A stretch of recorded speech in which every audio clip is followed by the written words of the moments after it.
Welcome to another Monday night, which means Muddy Night Lights, powered by Farm and Home Supply. I'm Muddy River Sports Editor Matt Shugman, along with my trusty sidekick, Sports Director Chris Dewar. How are you, bud? I am in awe that we have reached week 9 this quickly of the high school football season. Crazy. You were on the road today at the Missouri State Girls Golf Tournament in Fulton at Tanglewood. Indeed. And rushed back to make sure you could get here to join us this week, so thank you. Indeed. It was as windy as it was good to get out of the wind, and the scores reflected that today. Well, and what a busy Monday. We've got the show going on. You've been at State Golf. We've got our guy Shane Holsey out and about tonight. Quincy High versus Notre Dame volleyball match taking place at the Pit, a pink night. They do that every year. Always a great affair. And it will be a rocking atmosphere. Both teams very successful this year. Indeed. Quincy High School volleyball team going for undefeated Western Big Six Conference season tomorrow night at home. What an impressive storyline that has been. No doubt. I think the girls want a shuck on a truck if they go undefeated in the Big Six. I think deservedly so. And that is a group of girls, because of that group of personalities, that I think would just absolutely light up on the truck bed. So we'll see what happens tomorrow night. Maybe you get a special shuck on a truck later this week. Cool. Got to do one Friday night at QU Soccer. Instead of football on Friday night, I went to football on Friday night. Well, and I thought that was a really nice, because Quincy University Soccer deserved it with what they had done to that point. Yeah, and we didn't. Unfortunately, I felt like a jinx because I showed up out there and the women lost and had their 7-game win streak snapped. So I thought, okay, maybe we can get them on Sunday. It was way too windy on Sunday to do Chuck on a truck, but did have the chance to talk to Ella Wolford, Taylor Reese, wrote a game story, did the photos and all that. I will have a column coming up on them. She was fantastic to talk to because she's a senior. She's in her 4th year here and experiencing the success.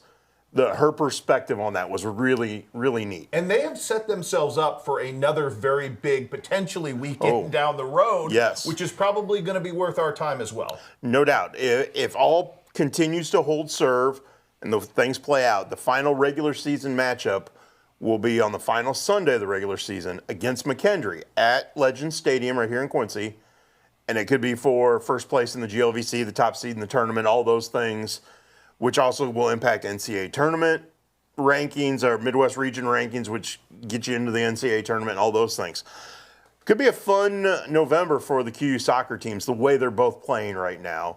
Not a great result for the men on Sunday, and that's one thing they got to figure out. They've played well on Fridays and struggled on Sundays. Okay. Well, and sometimes teams are like that. Yeah. It's a very quick turnaround. So, again, lots going on. I know this is a football show. Right. We're also going to be transitioning into basketball. We're probably going to start talking more basketball on this show next week because we're getting into the college stuff going on, and we're winding down the high school football season. That's it as well. We've got a natural evolution of things starting with next week because in Missouri District play, that week 10 is a lot of buys. A lot of the really good teams are, kind of pushed off. And it's interesting. And we'll talk. We're going to discuss the Missouri districts later in this show. And I created graphics to show every team in each district. You are an overachiever. Well, but here's the interesting part of this. A lot of years we've had districts where we've had 8 teams, and you go and it's 1 versus 8 and all that. That's not the case this year. I think the biggest district we have is 6 teams. Right. So the 1 and the 2 seed are getting buys that first week. And there's some interesting districts when you look at the records, and I put those on the graphic so everybody can look at them. But there's some districts where it's like one team is 6-2 or 7-1, and everybody else is not very good. Well, and we've had a lot of that. And I think a lot of this is we're seeing in Missouri football the skewing with the growth of the 8-man game that has taken some of the bottom down and the really weird Class 1 situation that existed. And now all of a sudden you have fewer teams, that fit into districts. So this is sort of a social experiment that is going on with Show Me State football as we speak. But I do think it will yield some interesting matchups down the road. I do too. And I'm really curious when we talk about the districts. We'll get to Hannibal's district, Class 4. There's some interesting. I think Hannibal's head and shoulders the class of that district, but it's not cut and dry. It's not like it's Hannibal and then a whole bunch of 3-5 or 2-6 teams. There's some teams with some good records in that district. Yeah. Hannibal's beaten some of those already and beaten the doors off of a couple of them. But I don't think it's all cut and dry that Hannibal is just going to roll through this by 40 points every week. Well, I think what we will find out is, and I've been beating this drum since the beginning of the season, and I've heard it now from other people. Hannibal has a chance to be at the end of the race this year. And I think everybody now sees why, but that doesn't mean they're going to get there. They have the window of opportunity, which speaks to how talented this team is. It is. And so we're going to break down the Missouri districts later in the show. We're also going to talk to Monroe City's Toby Sapp. He's going to join us at the top of the 8 o'clock hour. He's one of those unsung heroes of that Monroe City team. So I'm anxious to get his perspective, especially with what they've done, with the teams they've beaten this year. They're going to be the number 1 seed in the district. So I'm real curious to see what he says about their preparation for districts. Kind of an interesting matchup with Macon this week, too, because Macon has some quarterback issues with some health issues, and Macon has been very much improved this season with what they've done. So I think there's some interesting things now and some interesting spun forward things into the district for Monroe City moving forward that need to be attended, and we'll see how they do. We're also going to be joined on the Hess Auto Agency hotline in hour number 1 by Unity Pacing quarterback Sawyer Allen, who wasn't supposed to play last week. 7 touchdowns. 7 touchdowns. Insane. And wasn't supposed to play. That game was maybe the craziest game of the year. 58-50. They lost to Winchester West Central. So which makes this week's home game against Greenfield Northwestern, the season's on the line. Because if they win, they get in the playoffs. If they lose, they don't. Well, and Winchester West Central saved their season by winning on that, touchdown with 4 seconds left or whatever it was at the end of that game to kind of stay alive to get to 5 for them as well. So there were some heady implications in all of that. So we're going to talk to Sawyer Allen. We'll also talk to Brown County Coach Tom Little. We got the Brown County helmet right on the middle of the desk. Do they have a game this week? One that I think a lot of people around the state are curious to see how it plays out. Brown County goes to undefeated Calhoun. I want a litmus test on Calhoun. I honestly don't know how great they are yet. I don't think any of us do. Yes, I think Brown County is the first We haven't chance. seen them in person. We have not, and that team is always very, very good. Yeah. I'm anxious to see them against a top caliber North team with the size and physicality that Brown County has. This is a really good litmus test for what we're going to see. We know what Camp Point Central is, I think, at this point. Yes. These are 2 teams that we need to see sort some things out. Well, we pretty much have come to the conclusion Camp Point Central, Calhoun, and Brown County are the 3 best teams in the bottom half of the Class 1A bracket. I know you're sitting there going, Rushville Industry? I still think those 3 right now are the best 3. Now, I could be proven wrong. And once the playoffs begin. That's my opinion. I think that's a pretty good opinion. And in talking with the guys up north that follow Stockton and Lena Winslow and stuff. That's a whole different animal. Well, that's what they're looking at is, I think we're going to learn a lot over the next couple of weeks. But some of the projections I've seen, playoff projections, you're looking at a Camp Point Central Brown County rematch, potentially in round 2. Talk about getting your money's worth in a bracket right off the bat. That would be a lot of fun. And I don't know. The South is going to be interesting. It's not cut and dry that there's one team that's going to run the South. I think there's a lot of people that think Camp Point Central is that team, and could very well be. But I think there's a lot of people out there going, well, wait a minute. What if this happens? What if that happens? 1A is going to be fun. I think 1A is going to be incredibly fun this year. So we've got Tom Little coming. He'll join us at the bottom of this hour. Hour number 2, like we said, Toby Sapp will join us on the Hess Auto Agency hotline. And then I pre-recorded an interview with Gavin Dolman, Quincy Notre Dame senior, the king of the kick returns. He's really good. He's really good. First I didn't realize this, and it'll come up in the interview. Okay. Because we were talking about he has scored on a punt return, a kick return, a running play, because last week they had a pass, but it turned into a lateral that he turned into a 61-yard touchdown run. So he scored on a running play. He scored on pass receptions.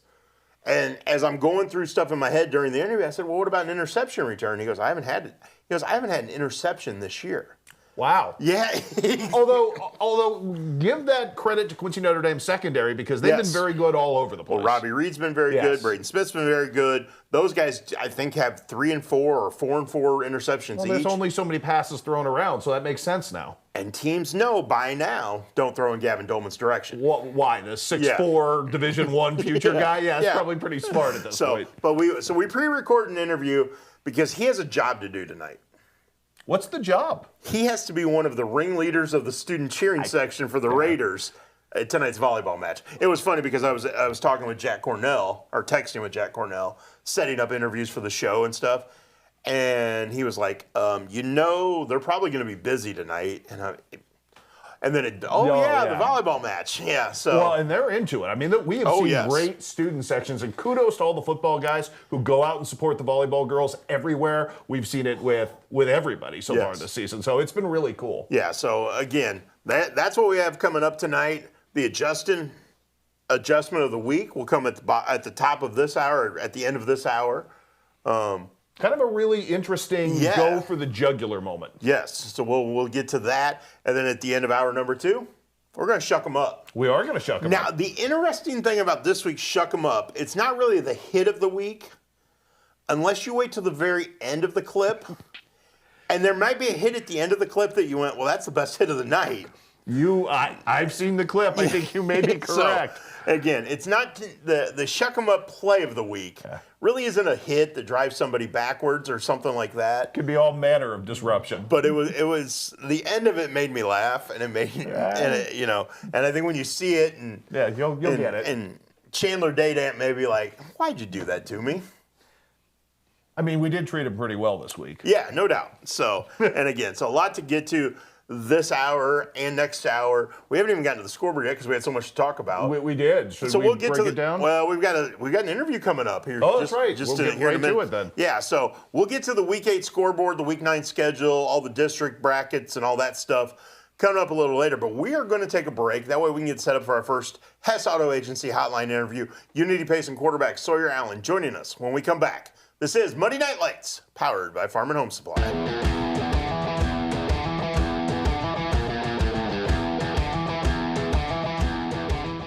Since 1985, Hess Auto Agency has been your trusted source for pre-owned vehicles in the tri-state area. Families have experienced the Hess difference for generations and know they'll get the best vehicle buying experience in our region. With an ever-changing inventory, you'll find the right car at the right price. So when you want the best, don't guess. Choose Hess. Hess Auto Agency, 1124 North 24th in Quincy. We're at the forefront. We're the cutting edge of our industry right now. Whether it's dry needling, blood flow restriction, from performance prevention, therapy, all those aspects, it's all under one roof. I see huge returns as far as athletes getting better quicker. Top 5 reasons you should choose Blessing Raymond College. Small classes, peer tutoring, and lots of personal attention. Financial aid opportunities, including grants, scholarship, and loan forgiveness. Successful outcomes from pass rates to job placement. Hands-on learning, clinical experience at multiple sites, and no wait list. The Simulation Center. Master clinical skills in this state-of-the-art facility. Be ready for anything. What are you waiting for? Enroll with Blessing Raymond College today. Kitchen and Bath Gallery of Quincy. Trained craftsmen and expert contractors with friendly professional service.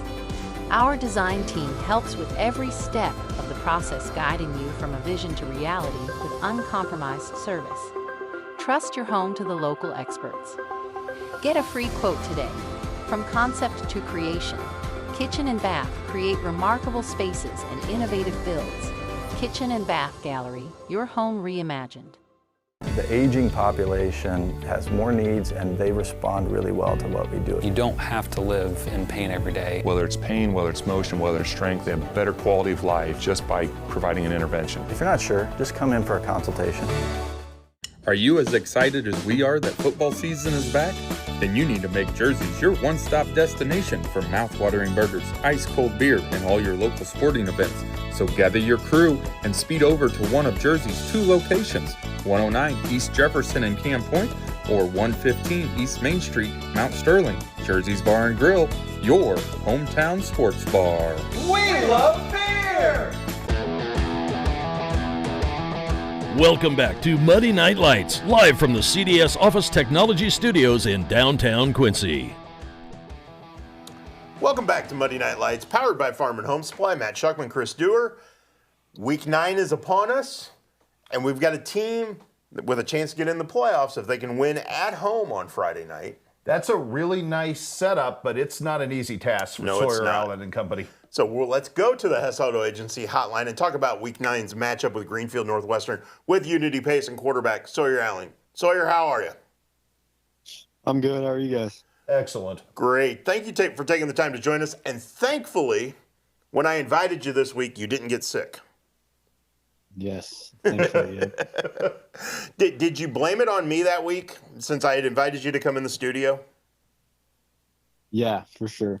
No, I was at school that day and I just got sick. I don't know what. I mean, it was definitely not you guys. We're glad to hear that. Yeah, We're exactly. off the hook. But you bounced back from getting ill that week. I know you missed several practices that week, but bounced back that week. Nobody expected you to play last week because of the wrist injury. You bounced back and ended up with quite a set of numbers in that game against Winchester West Central. How crazy was that game on last Friday night? Yeah, it was definitely ridiculous. We've had some of those games in the past. We've had that, not that high scoring, obviously, but we've had shootouts like that in the past, and they're always fun, especially when it comes out on the winning side. But yeah, I feel like we just got tired as the game progressed, and didn't have as many subs as we have in the past, and I just feel like that played a toll on our defense, and our offense looked great. We were scoring within minute drives, 2-minute drives, stuff like that. But yeah, our defense just got tired, I feel like, and we just need to be more stout next week. Have you ever had a game, Sawyer, where you scored 7 touchdowns, even like in the backyard or playing in JFL or whatever it may be, that you actually scored 7 touchdowns? I'm not sure. I don't think I really counted back then. But yeah, I knew I was somewhere around there. I didn't even know how many yards I had or anything. I was upset about the loss, and yeah, I don't know, but it was definitely a great game. Obviously, coming off a loss like that, you're sitting now 4-4. You got to win against Greenfield Northwestern at home this week to make sure you get in the playoffs. How has everybody kind of reacted to the loss as this week has started, knowing how much is at stake this week? Yeah. Today, film coach reminded us, obviously, that this is playoff week for us. This is our next loss. We go home. We don't have enough playoff points if we go 4-5. So every game from here on out is a must-win. Obviously, we wanted to get one of the last 2. It was an easier shot, I'd say. But I got hurt in the Triopia game, and then everything went downhill. And then last week, obviously, was just a shootout that ended up on our side. But this week, it's definitely going to be intense. I feel like we're going to be ready for it. It's our senior night. It could be our last game on that field for us seniors. We definitely want to get back to the playoffs after missing it last year. So we have a lot to play for. We have we have each other's backs. We got the motivation that we need. We know what needs to be done, and we want to go shock some people in the playoffs. So I think we'll all definitely be ready for it. And yeah, it'll be a good game. Sawyer, you did touch on that, and we've both been to games in Minden where that atmosphere is pretty special and unique, with the video board and the fans rimming the field the way they do, the whole thing that kind of goes on. I mean, if you had to play a must-win game, there's probably no better place to play one for you than right there at home. Yeah, definitely. I like the fact that all the fans are right on the field. There's not really bleachers close, but they'll still bring their chairs up on the rope line, which is 5-10 yards off the field. Yeah, the student section down at the other end, that's right on the field too.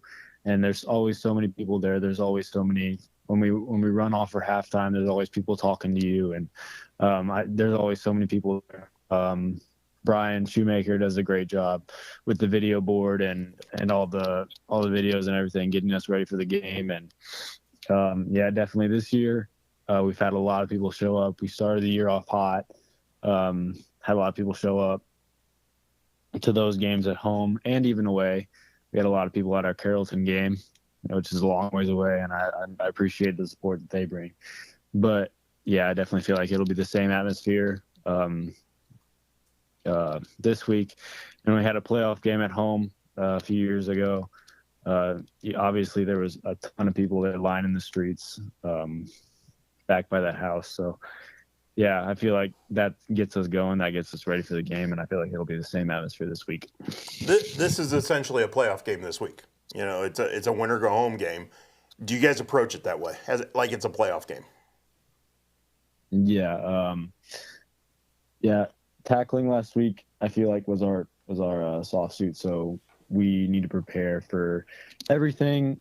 Obviously, prepare for everything that you did not a great job at the previous week, but this week everything is intensified. Everything is precise, and you have to be going at all cylinders, all factors in practice every day. You have to prepare for the players who are going to do the most, for the plays that are going to be run the most. You have to prepare for every little detail more than what you did in the regular season when you could just get by with not a must-win game. You want to win every game, but in the playoffs, it's a whole different thing, especially, like I said, with chance that this is our last ever high school football game. If you, Sawyer, if you believe some of the scuttlebutt that we've heard about you, Sawyer, from the preseason on, you were written off because the shoulder was bad, because of the food poisoning, because of the wrist, and you just keep coming back. Where does this toughness come from for you, Mr. Allen? Yeah, everything has gone against me, it feels like, this year. I don't know what it is, but it all waited till my senior year to come. And I just feel like that, and the guys that I have on my team, and they want me all back. They know how much of a leader. They show how much of a leader I am. They lead me. They tell me they want me back. And honestly, I didn't even think there was a chance to play football ever again, or at least in high school after Friday night fracturing my wrist. Yeah, everyone told me to just get it hard casted. Wrap it up in some format, and yeah, I just realized it was my senior year. I had 2 games left ever, maybe. I'm going to give it my all, obviously. So, have you given thought to how that's going to impact you once basketball starts with the wrist? You're cutting out really bad. What did you say? I said, have you given any thought to how that wrist is going to impact you once basketball starts? Sawyer Shuck was asking if you had given any thought to maybe your basketball situations with your wrist. We lost him. I think we lost him. Oh, well, a great interview. Yeah, technology is fun. It happens. Obviously, a kid, like we said, he's been harder to kill than a zombie apocalypse to this point. Yeah. There you are. Now I can hear you. Okay, now perfect. Yes. Okay. What I was asking before we had all the technological snafus there, do you know how the wrist is going to impact you once basketball starts?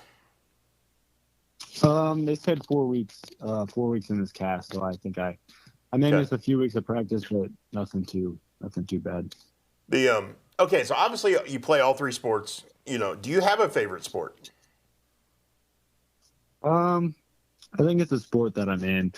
Like, it changes throughout time. I don't miss it until it's like right after the season or something. Like, I don't get that firsthand experience of the seasons, and then I realize that I like this the most. And then, like, right now, football is probably my favorite, but in a couple months it'll be basketball, and then a few months after that it'll be baseball, and it just changes after I re-experience the atmospheres of every sport.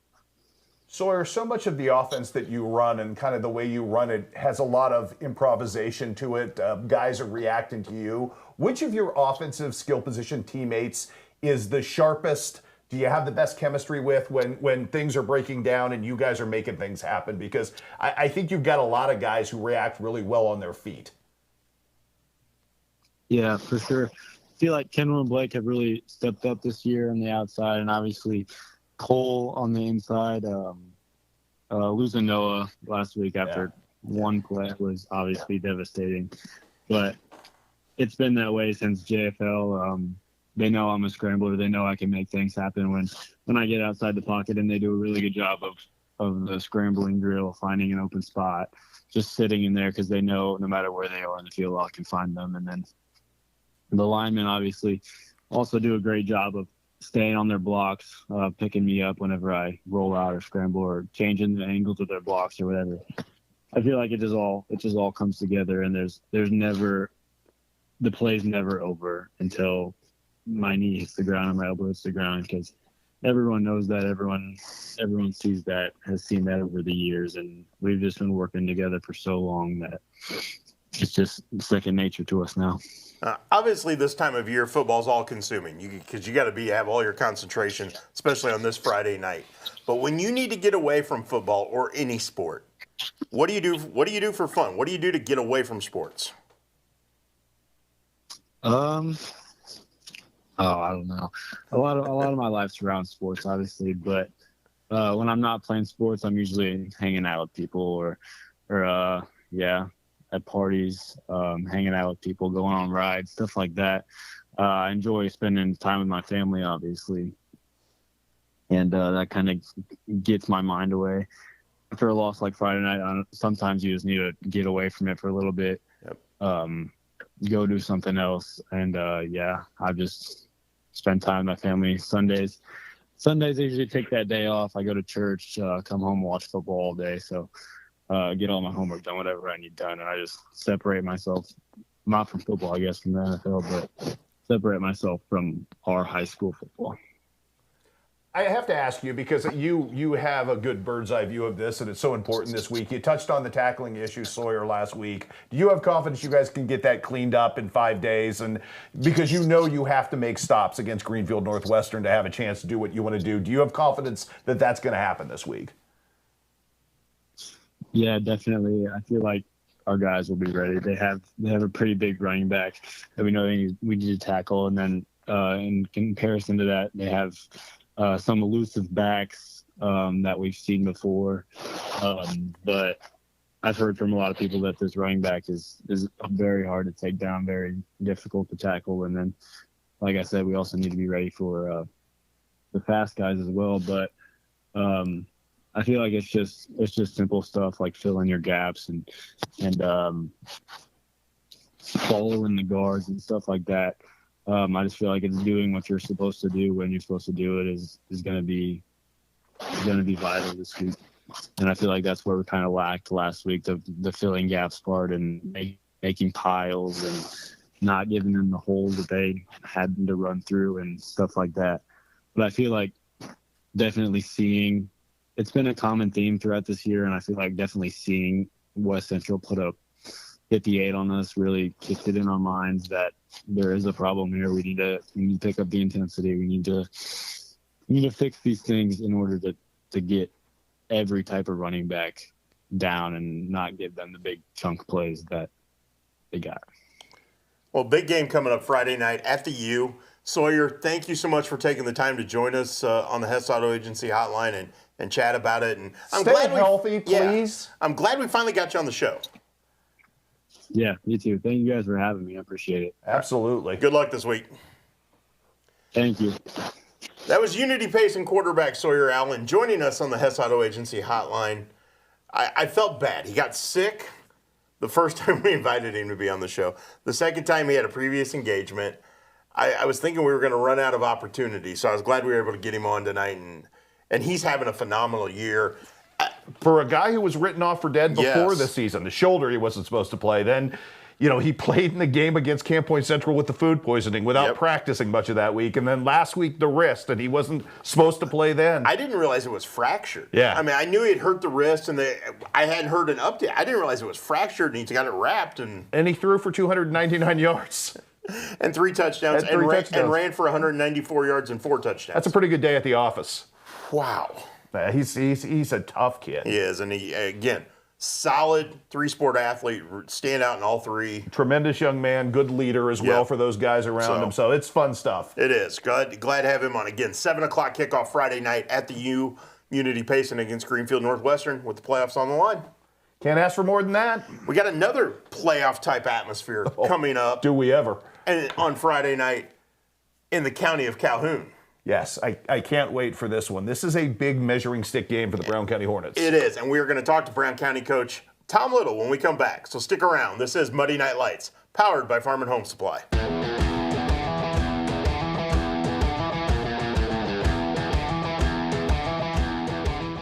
All right, I want you to stop and think for a second of something you need for the fall season.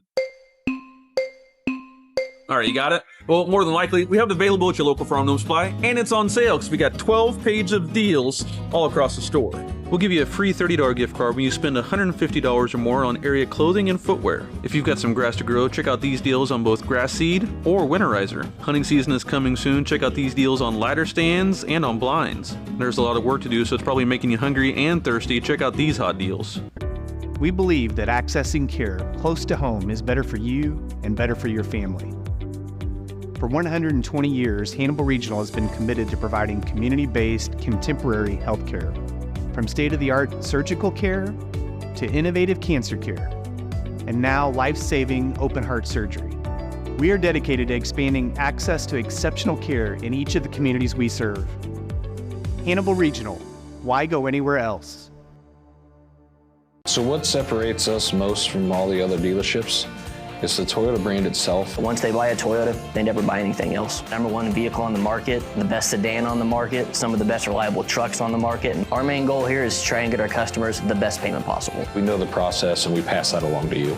We're simply looking to buy vehicles off the street. And we want all makes and models of vehicles. And you don't even have to buy anything in return. We'll just simply purchase it from you.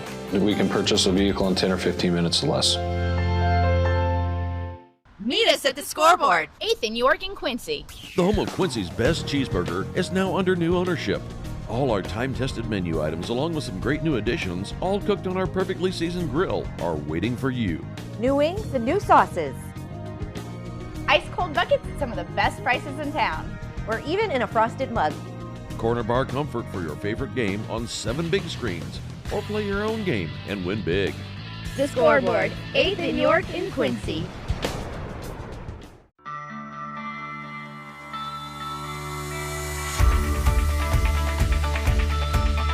Area Distributors is a provider of products and services in the restaurant environment, the school environment, the factory environment, the office environment, and in the healthcare settings. That's the value of Area Distributors, is that we help our customers out by providing them more product as one distributor. I can tell you, if you call us and have a need, you're going to get timely response. It's all about passion.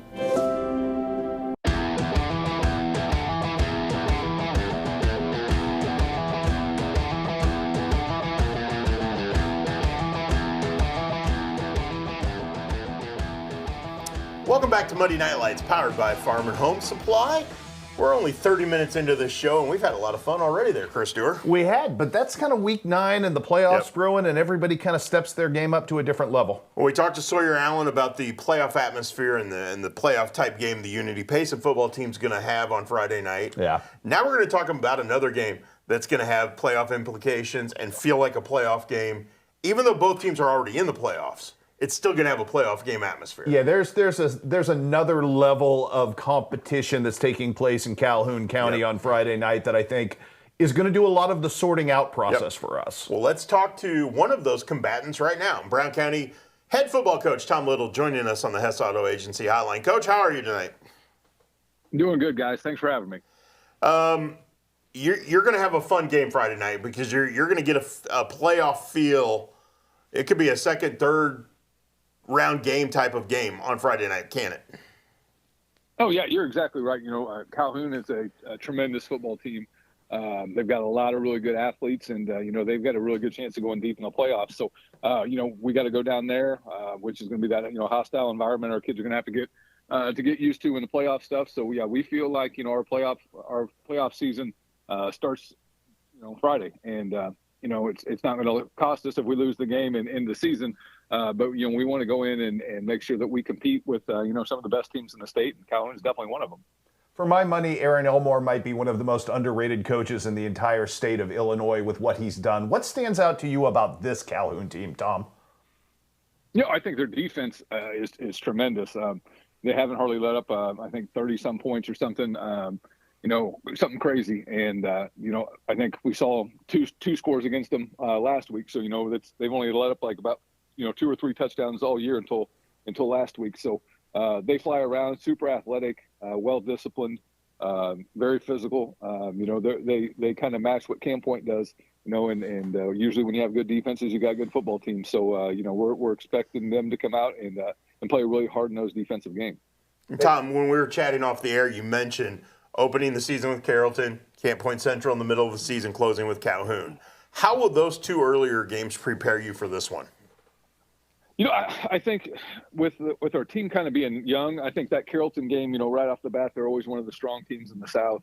That kind of got us a feel for where we were. And then, we went with Camp Point, that atmosphere and that environment, and we struggled at first, and I felt like we settled down and played well. So, I feel like that was a building block for this team. And, now we got to go into Calhoun. And, we liked that they were spaced out a little bit, so we had time to kind of really break down some things and prepare. And, I feel like we've gotten better, since that Camp Point game. And, I know they probably have too. So, we're looking forward to getting that matchup, really kind of feeling where we're at, and then hopefully be able to put a playoff run together.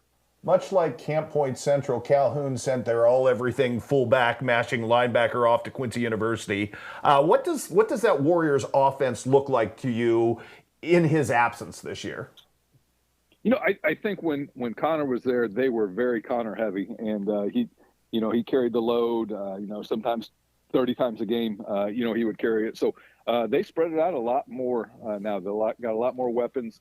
So you have to respond to that accordingly. You have to make sure you get your guys in the right positions, and you can't just focus on that one guy. And Connor was a tremendous football player for him, but I feel like they're probably a little bit more balanced now because they don't have that huge weapon to rely on. Chris mentioned Connor Longnecker playing at Quincy University.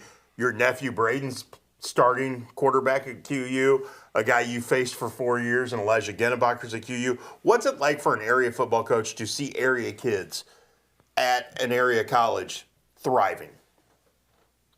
Hey, you guys cut out on that question. Let me see if I can step out somewhere else. Can you ask that one again? Sure. Well, we mentioned Connor Longnecker being, at Quincy University. You also have your nephew Braden, starting quarterback for Quincy University, and a guy you faced for 4 years in Elijah Gennebacher at Quincy University. What's it like for an area coach to see area kids at an area college performing well? Tom, can you hear us? Here, it sounds like you guys are drowned on your question. I'll try it for Shuck here. His mic might be giving him a little problem. Tom, Shuck was asking after Connor Longnecker showed up at Quincy University, somebody that you've obviously seen. You've got your nephew playing at Quincy University, and obviously Elijah's there. What's it like for you to kind of see these guys from your conference excel and thrive at that level? It's super exciting. First of all, we love watching Braden play. I've loved watching him since he's a little kid go. But then to see some WIVC guys, in there, and they're contributing. Elijah's been playing really, really well. Especially as a freshman coming in. It's good to see small school guys getting that. We appreciate what Coach Kilday's doing is recruiting our area too. He's getting guys from outside, but he's definitely looking around trying to get good players from our area to be there, and I think that's going to make a huge difference. The crowd was tremendous. The couple games that we've got to see, it was packed, and it was just fun atmosphere to go. So I think he's doing a great thing with picking the talent around here, and those guys are going to be loyal. They're going to stick around and play for him, and be excited to be closer to hometowns. Let me ask you this, Tom, about the atmosphere on Friday for you guys, because it is one of the most hostile and one of the Calhoun folks do a great job cultivating that atmosphere. They have for a long, long time. It's nice to see them successful again and waking up the echoes the way they have. Do you like those kind of hostile environment games? Do your guys like those type of games? I don't want to speak for our kids, but I love them. I love going on the road and just feeling that negative energy towards you. And I don't know why. Ever since as a player, I just always embraced going in there, and we've knocked some teams off in playoff games on the road. I always feel like we play almost better on the road.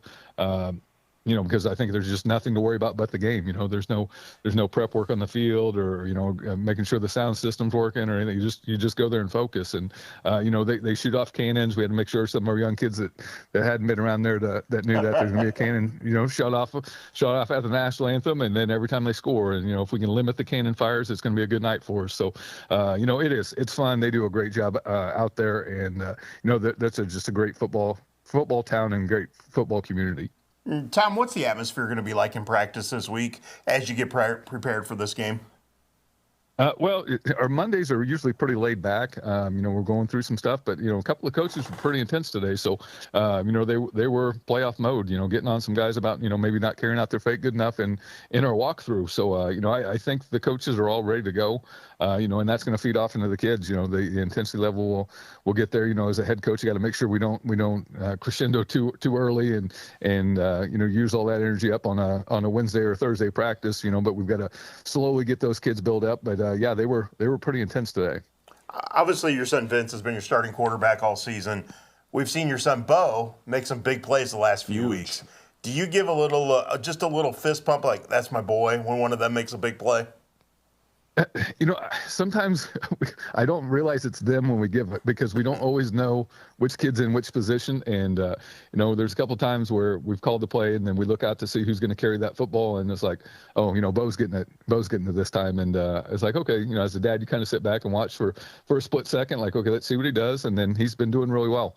And then you go back to being coach mode and stuff. So, he's got some really good, had some really good carries, had a nice interception a couple weeks ago. And, I think he had like 150 yards on like 4 carries. So, it was a really big night for him in that coming out party, because he's kind of sat behind some guys and with a little banged up, he got his opportunity to shine. So, we're really happy with him and what he's doing. I know he's got a bright future ahead of him. You could hear the Harleys roaring an awful lot the last couple of weeks, which after the Camp Point Central game, I know nobody was pleased with what happened offensively. What's the biggest fix you've made, Tom? Because it seems like you've gotten your stride back. I think we went to a thing I saw on Twitter. Nick Saban was talking, and I think, in the Camp Point game, we really worried about plays.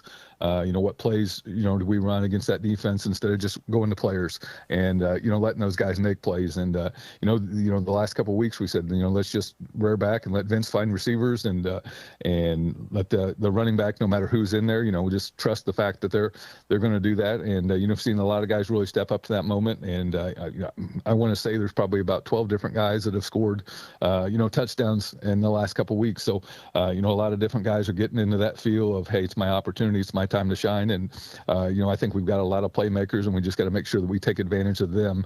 Not worry so much about what play did we call, but, can we get the ball into these guys' hands and see if they can do something? That reverse pivot that Vince is doing now has yielded a couple of big touchdowns. He's really kind of nicely mastered that move. Was that by design, or is that something that you just saw in his ability to kind of, quickly pivot his feet and turn the corner? Because it seems like every time you're running that play, it's going for huge yardage. Yeah, I think a lot of it is we haven't run him a bunch throughout the season, so he knows when people are paying attention to him and not. And there's been a few times he's wanted us to call it, and we're like, we're not quite ready for it. But he knows when it's there. He definitely can tell us, hey, that play is going to be open, for a big gain. And he's a really smart football kid, and we've had the opportunity to call it, and he's done a really good job the last couple of weeks. Well, Tom, I know you got a big game on Friday night to get ready for, and we're sending our guru of the video, our sports director, Chris Stewart, down to Calhoun County on Friday night. So maybe you can give him a highlight or two along the way. Yep, and I was going to say, and he usually stays close enough, and I think he knows the terminology well enough that he should be able to just highlight the guy going. I think back from when he was doing our games in Carthage, I think Jim taught him the playbook. So, if he's close enough to hear the play, I'm sure he's going to get a great shot of it. So I'm eavesdropping. So you're onto this, I guess. All these years of trying to snow people, I guess I'm outed here. Hey, it gets you the great shot, so, True. That's what the kids want too. So, the more terminology you get, just don't tell the other team what we got going on terminology wise, and everything's Deal. Good. So, awesome, Tom. Good luck this week. And we really appreciate you taking time to join us tonight.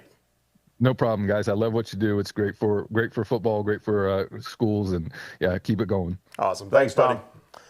All right. We'll see you guys. Thank you. Take care. That was Brown County coach Tom Little joining us on the Hess Auto Agency hotline. I have no idea if my mic is cutting out or what happened. That's 2 interviews now. We've had technological snafus. I'm not leaning closer to you because I'm being flirty, big boy. Yeah. I'm just trying to get the mic close enough so people can hear you. I really have no idea what's going on, but we'll try to figure out in the next commercial break, because then when we come back from the commercial break, we're going to make an adjustment. Ooh, we've got a pretty good one this week. I like this one. So the adjustment of the week is what's next. So stick around. This is Monday Night Lights, powered by Farm and Home Supply.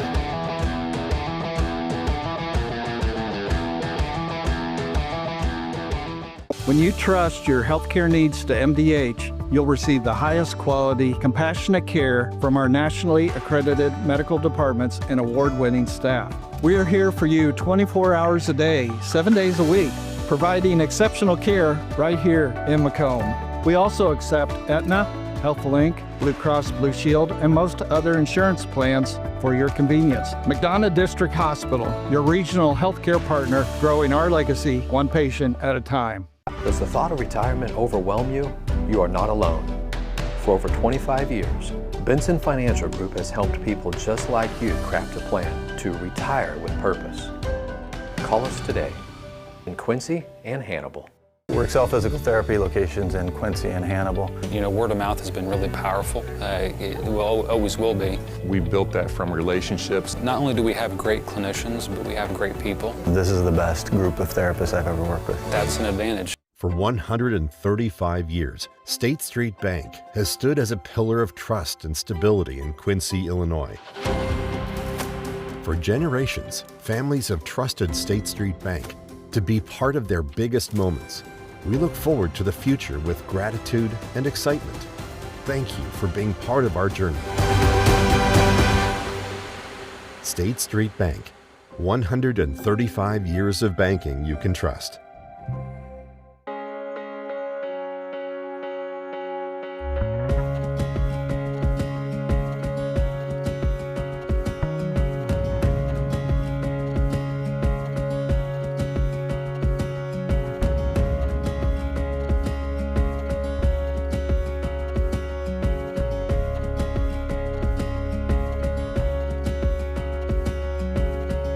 Neiman's, your neighborhood market. Kitchen and Bath Gallery of Quincy. Trained craftsmen and expert contractors with friendly professional service. Our design team helps with every step of the process, guiding you from a vision to reality with uncompromised service. Trust your home to the local experts. Get a free quote today. From concept to creation, Kitchen and Bath create remarkable spaces and innovative builds. Kitchen and Bath Gallery, your home reimagined. I think people here in the Quincy area are wanting something different. You know, people have to wait 2, 3, 4 weeks to get into a provider. Being independent allows us to do things differently. It's one of the things we've prided ourselves on, is getting people in the door quickly. That's an advantage. It's made us better. Not sure you're ready for retirement?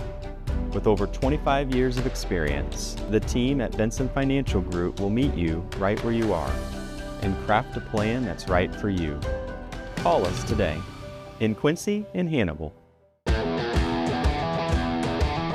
Welcome back to Monday Night Lights, live from the CDS Office Technology Studios in downtown Quincy. Well, Chris Dewar, we've adjusted our equipment. Hopefully we don't have any more technological snafus. You got to love live. It happens. Yes, it's part of it. It's working without a net. The gremlins, it's not even Christmas yet and the gremlins have arrived. By the way. I thought we would get through football season without any gremlins. We've had a couple tonight. Yes, we have, but we will continue to persevere. Don't ever water the gremlins. No, you don't. Never. Phoebe Cates was in Gremlins. Phoebe Cates was in Gremlins. Good movie. Yes. Thank you for bringing that. Yes. That's the first time I think I've really smiled today. You've had a rough Monday. It's been a Monday. How's it? It's been a Monday. That's a good way of putting it, isn't it? Perhaps we can adjust your attitude. All right. How many puns are we going to use? Who knows tonight? Every time we do the adjustment of the week. Well, thank goodness for Dr. J, because it is time for the Justin Chiropractic Adjustment of the Week. I hope he laughs at us. I hope when he does sees too. these. We're easy to laugh at, dude. True. Yes. No doubt about that. But it is time for the Justin Chiropractic Adjustment of the Week. I like the one you picked. So we want to take it back to the Macomb Elmwood Brimfield game. Macomb trying to secure win number 7 on the season, which we thought going in, if they could do that, which we thought they had a good chance, would give them home field advantage in the playoffs. And probably still will. They had a 14-0 lead on Elmwood Brimfield early. Now, at that point, coaches have different philosophies on how they approach things. What we love here is that Tanner Horrell decided to attack on the basis of momentum at that point. And after scoring to go up 14-0, it was onside kick time. It was Kyler Norton time, because Kyler Norton had a hand in the two plays right immediately after that basically put, boot to throat for Elmwood Brimfield and secured the win. So huge adjustment in terms of the way the Macomb Bombers attacked. Loved the aggressiveness, loved the way they went after it. And that team has been pretty good special teams-wise, maybe a little undersold with some of the things they've done special teams-wise. This is an absolutely perfect onside kick and accompanying set of highlights that we're going to call your Add Justin Adjustment of the Week. Tired of that old sports injury taking you out of the game? Give us a call at Add Justin Chiropractic to see if we can help you get back to living your life and doing the things that you love and enjoy doing. Now back to the guys. Here's the play that adjusted the outcome of the game.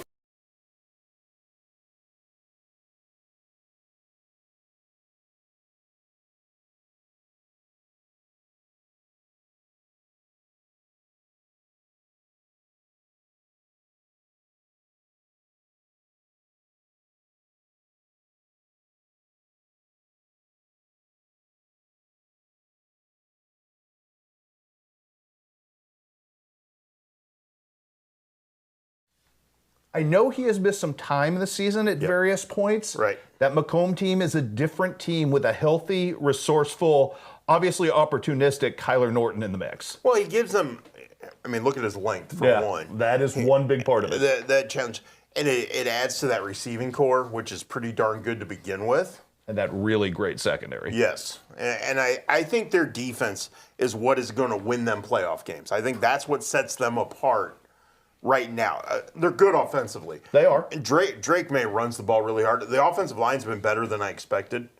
For a group that is as young as it is, absolutely, yes. So, you got a young quarterback who barely had any time at the JV level last year, and has now moved into as a starter, and Caden Knupp has done really well engineering that offense. He has completed 16 of his last 23 passes, including 8 of 8 last week, since he had that hiccup game against Farmington that he wasn't happy about.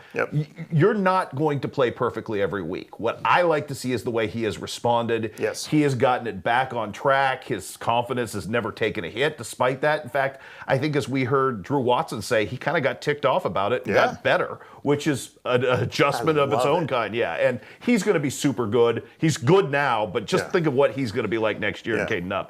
Now, he won't have Drew Watson next year to throw to, but he's got a lot of talent there. He does. And again, you mentioned with the young offensive line, there's some youth on that team on both sides of the ball, that this isn't an 8-1 team that's going to teeter off next year because everybody graduates. No, it's not. I think the key with this team is to continue to embrace that defensive mindset that they've approached. They have been aggressive and fearless defensively from the jump. We can beat you with our defense. Everything else, it doesn't matter. We're good enough to make you stop.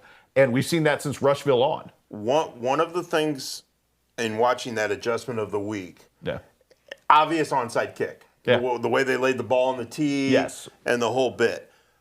I think at the high school game, I'm surprised we don't see more opportunities for either onside kicks or squib kicks or stuff. Because some teams just aren't ready for it. No, they're not. And it's, as somebody who was a lineman who was on the hands team way back in the day, you get nervous when you're there because you're not used to touching the football. So I think we're seeing more teams gamble a little bit, just taking advantage of personnel and reading who's on that front line, which is savvy football. Well, there was a time when that front line was the big guys. Yeah. We're going to throw them out on kick coverage and kick return and let them block and then see if they can spring a kick returner for a big play.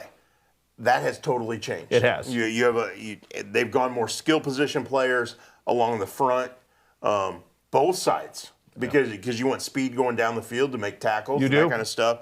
So and the kickoffs have changed. The way we've positioned off kickoffs has changed as well. I just remember hating to have to take off my lineman gloves. You're going to go out on hands team and field. I'm a guard. What am I doing out there? So, I used to hate that. But, yes, I think we have seen a very strident change in the way special teams are employed. We still, at the high school level, have the traditional kickoff. We do. For now. The one we're used to. Yes. Have you watched the NFL and the way it's doing kickoffs? I hate the kickoffs. I do too. I Thank can't. you. We've taken it out of the game, it seems like. Yeah. And the rules are weird. You got to kick it so far, and you can't kick it here. And from Rick Upchurch to Devin Hester, that used to be one of my favorite parts of the game, because if you were good there, it changed everything. It did. And again, it's disappointing. It is. Now, I know we're legislating some of the unnecessary contact, so to speak, out of the game, I guess, but it doesn't feel like my football. It's still a game of violence. It is. To be honest, let's be blunt. It's a game of violence. Let them go hit each other. Yeah, I would agree. They're choosing to do it. Again, I really like where Macomb's at too at this point. I do too. I think, I'm not a big crazy fan of the bye that they're going to take this week, because I think you stand the chance of getting a little ring rust, and if it's bad for them, it's doubly bad for Knox County this week, who's going to get 2 weeks off in a row. So I have not seen, and I looked after you had told me that. I haven't seen anything on social media or on the Missouri State High School Activities Association website. It's still listed as a game. So they announced it, the Knox County folks announced it on Saturday afternoon on social media that their game, and I was told Friday night when I was there that there was no chance that game was going to be played with Keatsville because they just didn't have enough numbers. So because Knox County is not playing this week, and then they're not playing next week with a first round bye in the district, that's almost 3 weeks. Because Keatsville's in their district, in Knox County's district. Well, I don't know what's going to happen down the road. I'm guessing that not going to be a thing. I was going to say, are they going to have to forfeit their district spot? I would assume. And again, and we didn't address this at the top of the show. We just said there might be a couple. So Knox County is taking a forfeit this week. Knox County is taking a forfeit this week as well. Keatsville, Macomb is taking one as well. LVC is not going to play its week 9 game against Macomb. Right. Which, I guess the upshot is maybe you rest some kids, but you also lose your continuity as well as Macomb is playing right now. I've seen some stuff on social media as the year's gone on. With Rock Island Alleman has taken forfeits. Opposing coaches very upset over this stuff because their kids are losing an opportunity for a game. As your co-guest every Thursday, Jack Cornell, likes to say, you only have a finite number of games in your career, and to take one away feels like a sin. Yeah. And so it's unfortunate, but Macomb will be 8-1. They're officially 8-1. It's already on the IHSA website as a 1-0 victory. So they're 8-1. They're going to go into the playoffs. They should get a home game. I would think so. Round 1 of Class 4A.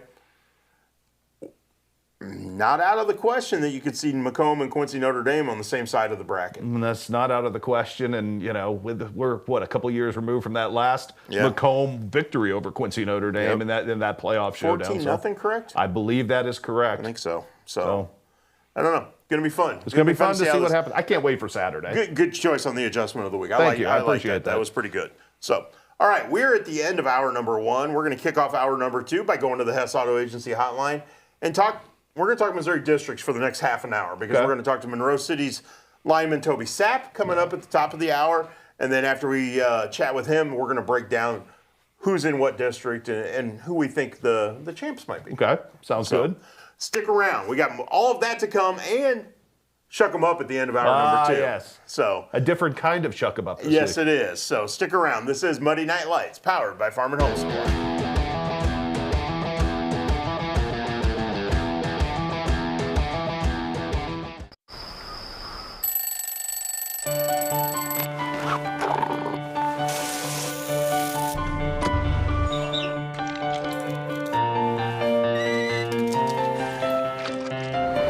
Since 1929, we've been here to serve our communities with the best products and the best service. You are the reason we go to work every day, and we thank you for that. After all, we live where you do.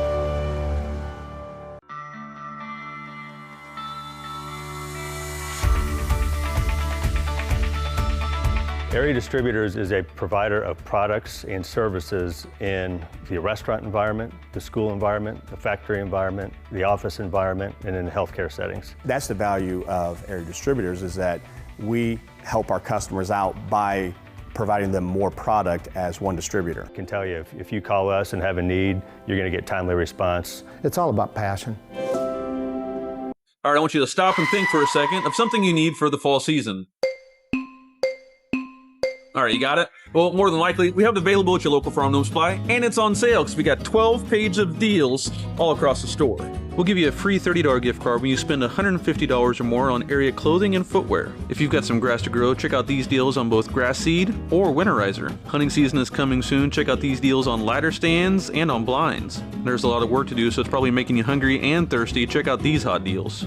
Since 1985, Hess Auto Agency has been your trusted source for pre-owned vehicles in the tri-state area. Families have experienced the Hess difference for generations and know they'll get the best vehicle buying experience in our region. With an ever-changing inventory, you'll find the right car at the right price. So when you want the best, don't guess. Choose Hess. Hess Auto Agency, 1124 North 24th in Quincy. My philosophy in pediatrics is definitely prevention, early intervention, and advocacy. Being an advocate for my patients is one of the main reasons why I got into pediatrics in the first place. I like working close with families and being able to empower moms, especially first-time moms, or empower any caregiver. MDH Peds gives that family-centered care. My name is Leilani Segura, and I am a pediatrician at McDonough Districts Hospital.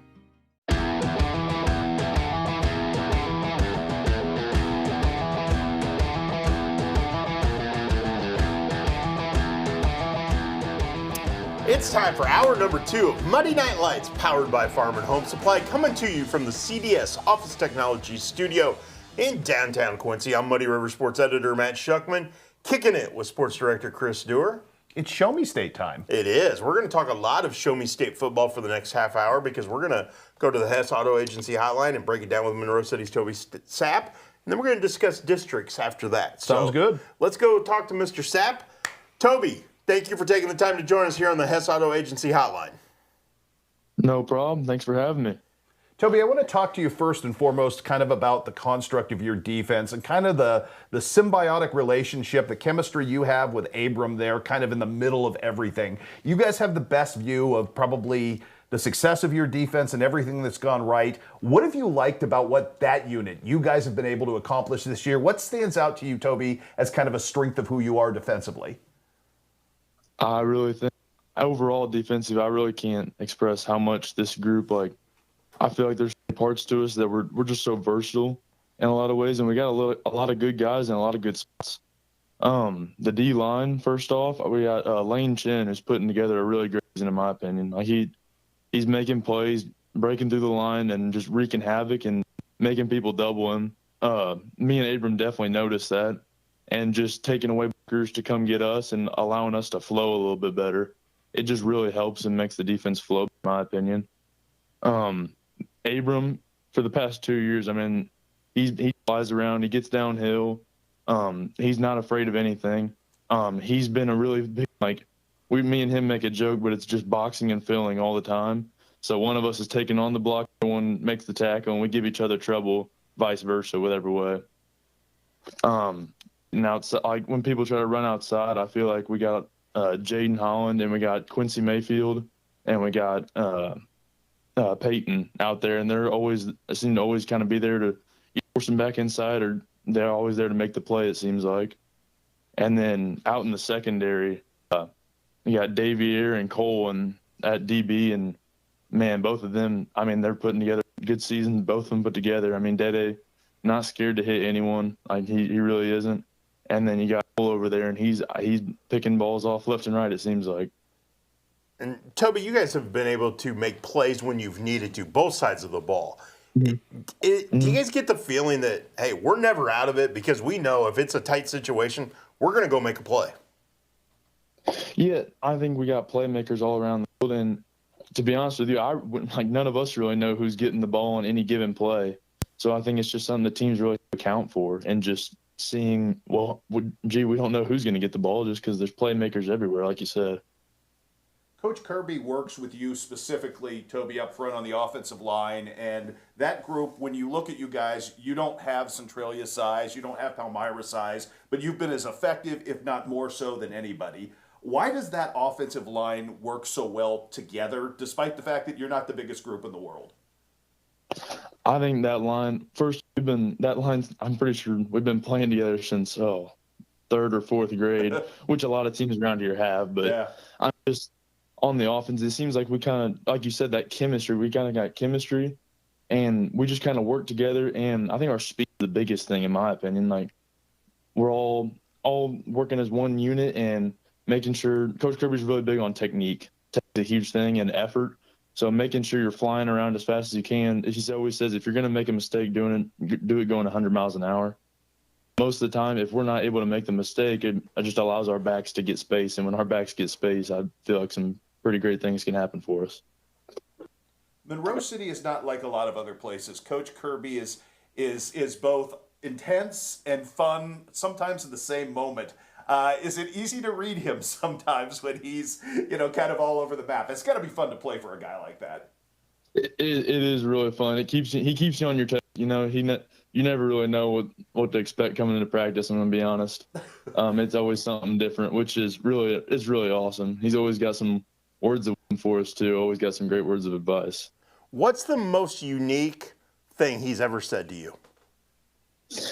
Okay. I don't know about the most unique, but I know for sure. Actually, I don't know. There's a long list. Jeez. I can only imagine some of the things he says at practice that probably everybody gets a chuckle out of. Oh, everyone gets a chuckle. Him and Zach Smith have a pretty cool relationship in the sense that they both joke around quite a bit.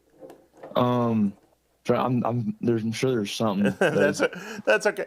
But with that in mind, you've got Coach Kirby, fantastic motivator, really enjoys it. But your whole coaching staff, you've got guys like Brock Idris on that staff that know the game. This has got to be a fun for you guys to show up every day to practice, knowing you get to work with guys that are fully invested in you, isn't it? Oh, yeah, no, it's awesome. And coaches, I mean, they're all watching. They're watching more film than even we're watching every day. And I'm sure I'm sure it's that way for a lot of places. But I feel like our coaches, they come with excitement. They really do.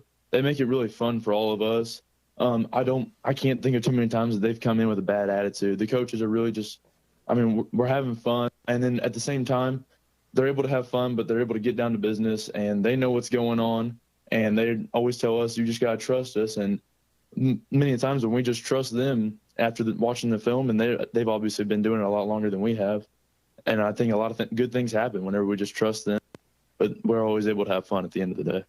Toby, I know whether it's basketball, football, probably chess, checkers, whatever it is in your life, you hate to lose. But you did get that loss early in the season against Valley Catholic, and I feel like it made you a better team. Do you guys see that now in the aftermath of what it was like to play a team like that and how that spun forward to your wins, really good wins over teams like Centralia and Palmyra? Oh, yes, for sure. No, playing, and Coach Kirby told us coming into the game and everything in the year, really. He said, I want to go at the best. And Valley Catholic, I think we can all agree, is one of the best schools around, especially in their class and just in the area in general. But no, Valley Catholic exposes us in a lot of the ways, and you kind of expect that in an earlier season game. But they exposed us, and then the second the game was over, we didn't. No one likes to lose, and we hated the loss. But they exposed us, and they showed us what we needed to work on. And a lot of those things were like, finishing blocks off. That was a big thing. And then getting to the play faster, taking the right steps. Just a lot of little things that when you don't do it great against great teams, they expose you. And then so when we get into practice and we fix them. And ever since then, I think we've been clicking a lot better because of that loss, just like you said. This is a game you need week 9. This Macon game, I know it's not just an ushering into the district. This is a game that you guys need to maintain momentum with. There are district implications and everything that goes forward. I feel like your focus has been incredibly mature from the start as a team collectively. You guys know what's at stake better than anybody, don't you? Yeah. No, we know what's at stake, and really we're just looking at one game at a time. Coach Kirby always says, you got to play a faceless opponent, no matter who it is, no matter what's going on. You got to come in, and you're always going to play with emotion, but try to make it a business trip is all. And that has to do with everything, really. you just got to play your butt off and execute the best you can in every game. And I think at the end of the day, if you do that, you'll come out looking pretty good. Toby, did you grow up wanting to be a Monroe City football player? I sure did. Went to about every game. What was it like then for you when you actually got a chance to be in the starting lineup in a Monroe City game? Having grown up with that, when you finally reached that level, what was that like for you? It's a pretty surreal experience at the end of the day. I mean, you get coached up and you're in practice and you just kind of think, oh yeah, this is pretty cool and everything. But you get out and like running out in front of the home crowd, especially in those big games where it's just the stadium's packed. I mean, there's not much that compares to it, if I'm being honest. I mean, looking back, and the home crowd seems to always show out, and they're always loud, and everyone's really supportive. And it's really, like, looking back, like, when you're on the field, it's awesome. It really is. Same thing in basketball, too. I think you're pretty blessed as a lineman with the running backs that you have behind you. And that's got to make the job fun because they're all different kinds of guys, whether it's Quincy or Peyton or Holland or whatever you guys do, different ways. And I don't want to leave Wyatt out of there either because he's a weapon in his own right. Just for you as a lineman, how much fun is it to have that kind of skill position talent around you? It's so fun. And they're a great group of guys. Each one seems to have a different skill set, which is pretty cool in my opinion, because they're just like, it's like a Swiss Army knife as an offense. We're able to hit a lot of teams in a lot of different ways. And what's really cool is that we're all friends, like we really are. And like you gotta always think like teams falling apart and that inside noise, as Coach Kirby calls it. But people talking about, oh, I want this, like people worrying about stats instead of winning the game. And that's something with this team I think has been really awesome. Like those backs, like in the receiver, everyone like in the Wyatt and everything, no one's really been worried too much about the actual stats. It's more been just a team game and playing together and enjoying each other's company, but most of all just trying to win a game at the end of the day. It's been a fun regular season. Could be a really fun postseason depending on how this plays out. Are you okay with basketball season not really starting until like mid-December? I am just fine with that. I am A-okay with that. I hope it does. December 6th is the hope. Very nicely done, good sir. Very good. Hey, Toby, thank you so much for taking the time to join us tonight. It's been a fun run for Monroe City. We've enjoyed following you guys, and we look forward to the postseason as well. Sounds good. Thank you guys for having me. Have a great night. Yep, you too. That was Monroe City lineman Toby Sapp joining us on the Hess Auto Agency hotline. You now understand why he's one of our favorites? Without a doubt. Yes, he's such a great guy. It was fun texting with him on Sunday. Coach Kirby said, yeah, Toby Sapp would be a great one to have on the show, which fantastic interview. Great interview. And at first he was like, what do I need to do? And so I explained it, and again, he was a blast. And that's the great thing about Toby Sapp. You give him an instruction, and as we've seen in everything that he does and every role that he fulfills, he gets the job done. Yeah, so really appreciate him. That's our last Hess Auto Agency Hotline live one tonight. We have a pre-recorded one coming up, so you don't have to mess with the earpiece anymore. Oh, you caught it popping out of my ear repeatedly tonight, yes. Hey, it didn't end up on my shoulder tonight. Well, that's because it went the other way tonight. It went the right ear this time. Oh, man. Well, Monroe City is headed into district play after this week's game against Macon.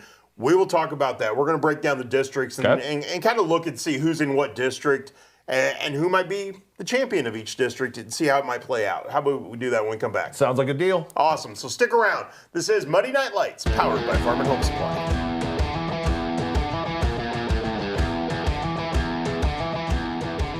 Does the thought of retirement overwhelm you?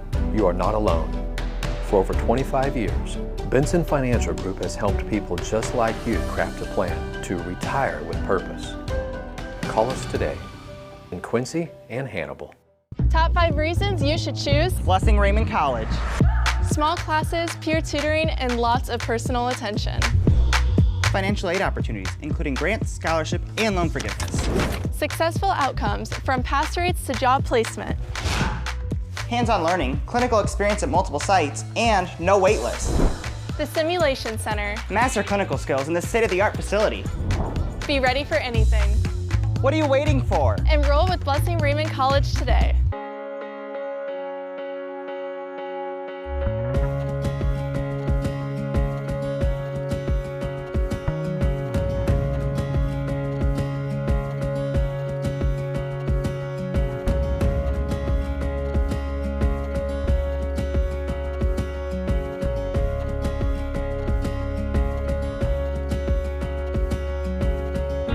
Neiman's, your neighborhood market. Ready to retire on your terms? At Benson Financial Group, it's about more than money. It's about purpose. With over 25 years of experience, our team works together to craft a plan that fits your goals and values in Quincy and Hannibal. Are you as excited as we are that football season is back? Then you need to make Jersey's your one-stop destination for mouth-watering burgers, ice-cold beer, and all your local sporting events. So gather your crew and speed over to one of Jersey's 2 locations, 109 East Jefferson and Camp Point, or 115 East Main Street, Mount Sterling. Jersey's Bar and Grill, your hometown sports bar. We love beer!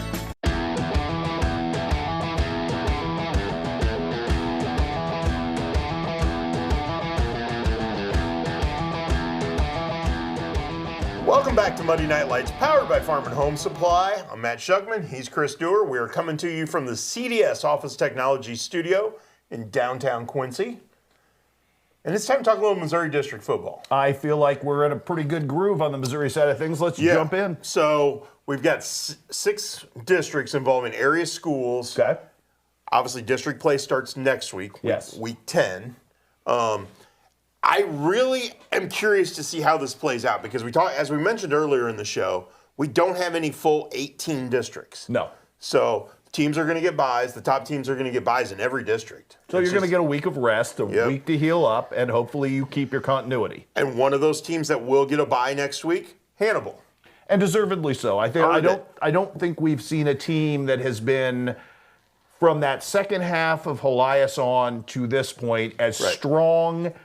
There haven't been many bad quarters. There haven't been many wonky moments for Hannibal. Jeff Geschwender's team has been pretty clean at this point. Okay, so Class 4 District 5 has 6 schools in it.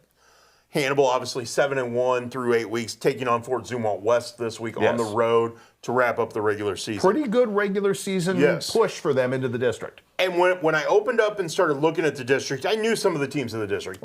Typical teams in the district. Yes. Kirksville, Warrenton's been in the district the last few years. Kirksville 4-4, Warrenton 5-3 through 8 weeks. Marshall, Mexico, teams in the NCMC. Hannibal's beaten both of them. They've already beaten Kirksville as well. Marshall 3-5, Mexico 5-3. I was a little surprised to see Odessa in Hannibal's district. Again, when you start going to so many classes, you start spreading things out, and your district opens up wider. Odessa's 7-1. Odessa is 7-1, and that is probably a likely district championship opponent for the Pirates if everything holds the way we think. Odessa's a good football team. The way the seedings will be, Hannibal 1, Odessa 2, more than likely. That would be at Hannibal if Hannibal takes care of business on Friday night and grounds things out the way we think it should be. Obviously home field advantage means a lot to the Pirates. No doubt about it. That defense has played incredibly well at Porter Stadium all season long. It's an interesting district just in the fact that, Hannibal may get a chance or two to kick some old NCMC foes and friends, in the tail on the way out the door and punish them for kicking Hannibal essentially out of the conference, which is a nice way to end your season if you would like. Again, I think Hannibal, the number 3 team in the state this week as of right now, is as good as there is. And this is a team that if they attend their business, they could be along until the final week of the season. They probably have as good a chance as anybody as reaching a state championship. Totally agree. I really have no clue how good Odessa is. I looked at its schedule, not overwhelming. Nothing jumped out at me and went, oh, wow, that's a big win. Especially when you look at the opponents.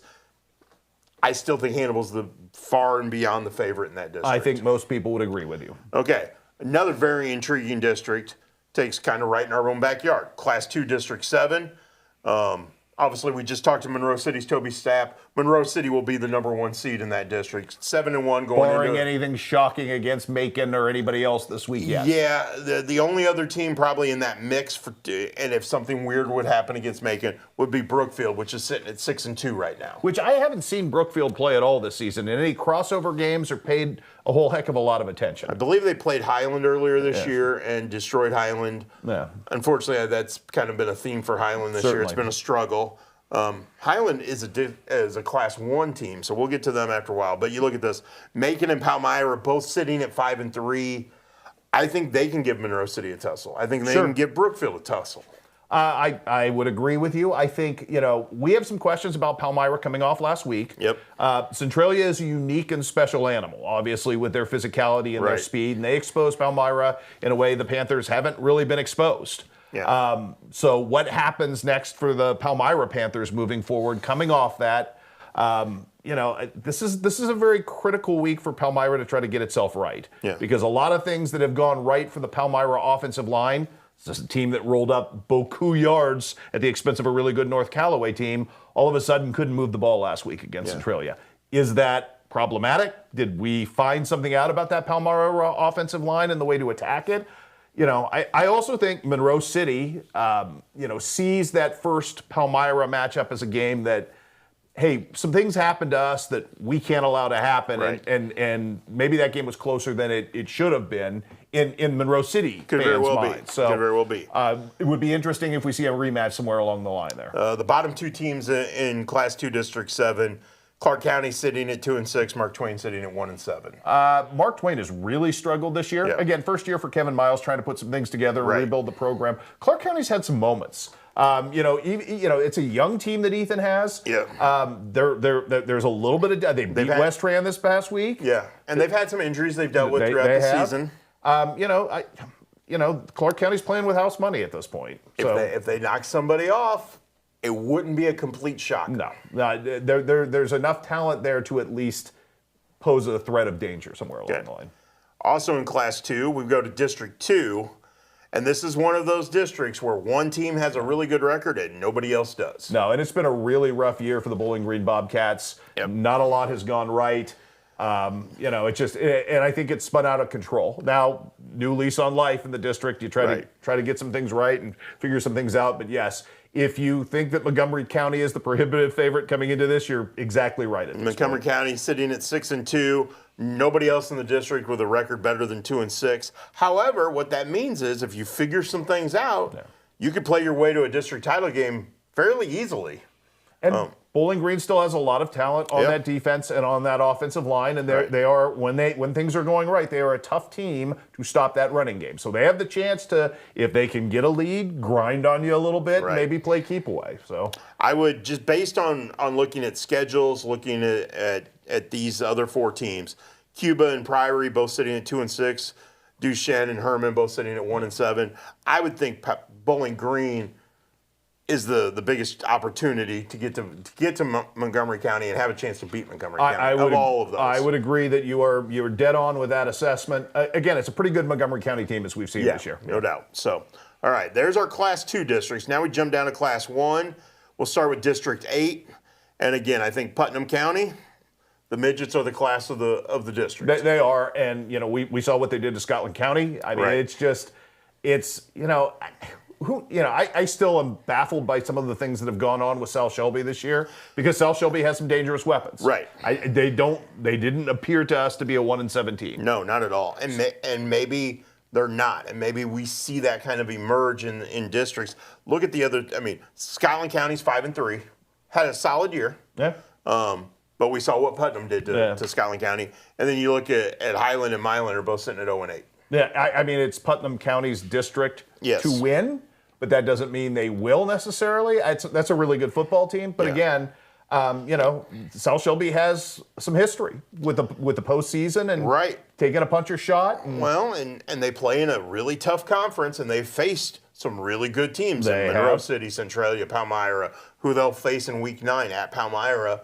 Might be the perfect elixir to get them started to going into the postseason. Well, and that's what the district is about. That your regular season doesn't mean a whole lot once you get to this part of the season. Yeah. All right. Last one involving area teams. Class 1, District 2.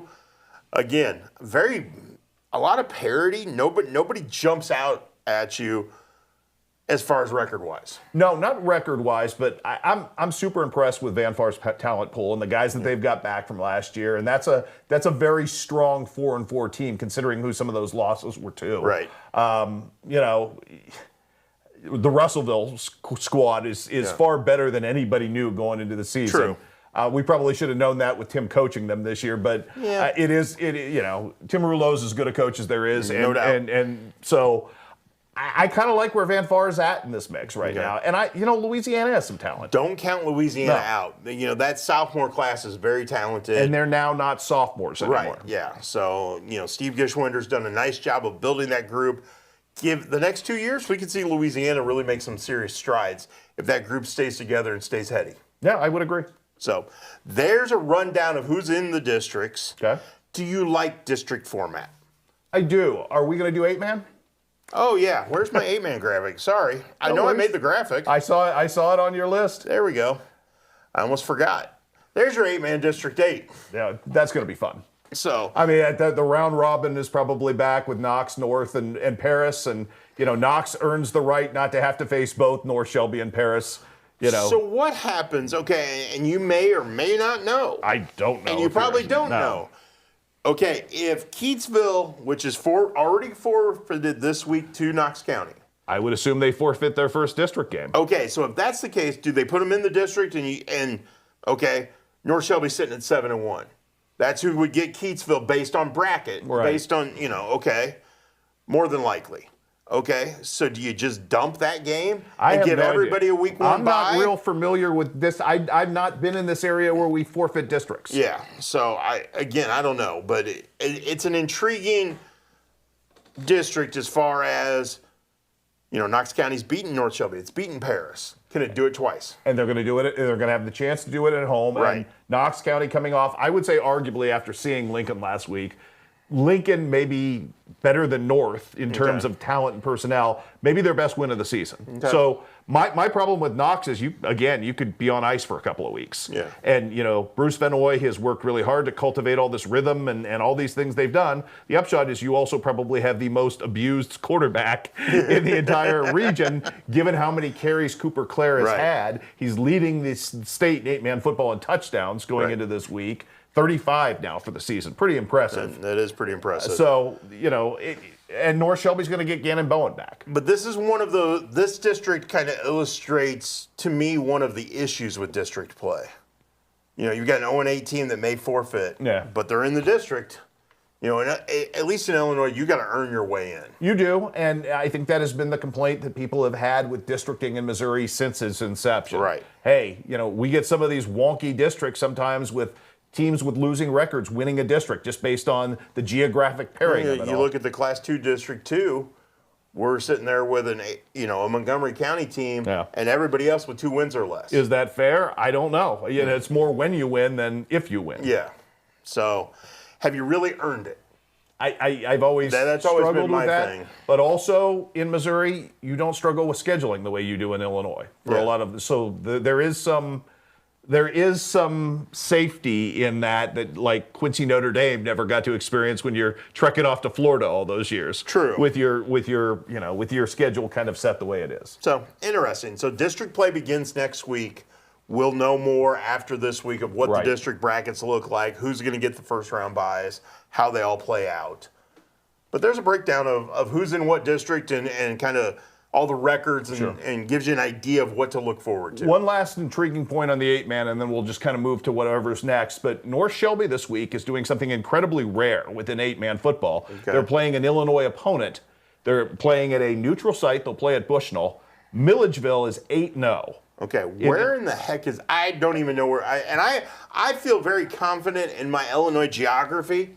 I don't know where Milledgeville is. Believe it or not, I've been to Milledgeville once, and I've seen Milledgeville once. I believe the year was 1998. I traveled all the way to Milledgeville, which is, I believe, by Dakota and Galena. Okay. I traveled all the way up there with because I wanted to see the great Tony Merriman and Pleasant Hill in their best season of all time. Yeah. And they lost at Milledgeville, which was unfortunate, but also...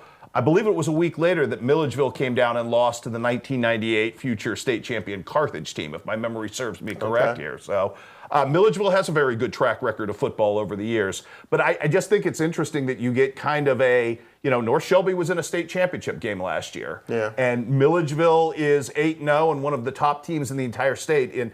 In Illinois, 8-man football is so wonky because they don't have a sanctioning body or anything like that. Yes, 8-man football is all wonky. You know my opinions. Yes, I do. But I think you get kind of a weird state versus state Super Bowl of sorts this week on Saturday in Bushnell. So if you've got nothing better to do at 1 o'clock and you want to go watch 8-man football, or a battle of two teams that have a chance to win titles in their respective states in 8-man, there you go. In Bushnell, you don't even have to travel that far. There you go. You're not going to be there, are you? No, I'm not. I tried to sell you. You tried. It didn't work. I do. Well, that was fun. That was fun district talk. Again, we'll get into more of that next week on this show because we'll actually have district brackets. We will, and in 2 weeks, the districts are going to start getting really fun. Yeah. Exactly. So we're going to take a break. When we come back, we have a pre-recorded interview all set up for you. Gavin Dolman, Quincy Notre Dame return specialist, WIU-bound wide receiver, defensive back, a guy who can do a little of everything. And just a great dude. He did. And a basketball player? Yeah. Oh. Dude can jump out of the Yes, gym. he can. And have you ever watched him patrol center field on a baseball Yes. diamond? Well, I mean, he's as long as the field is. That's, exactly. Yeah. So I had a great conversation with him. So you'll get that when you come back. So stick around. This is Muddy Night Lights, powered by Farm and Home Supply.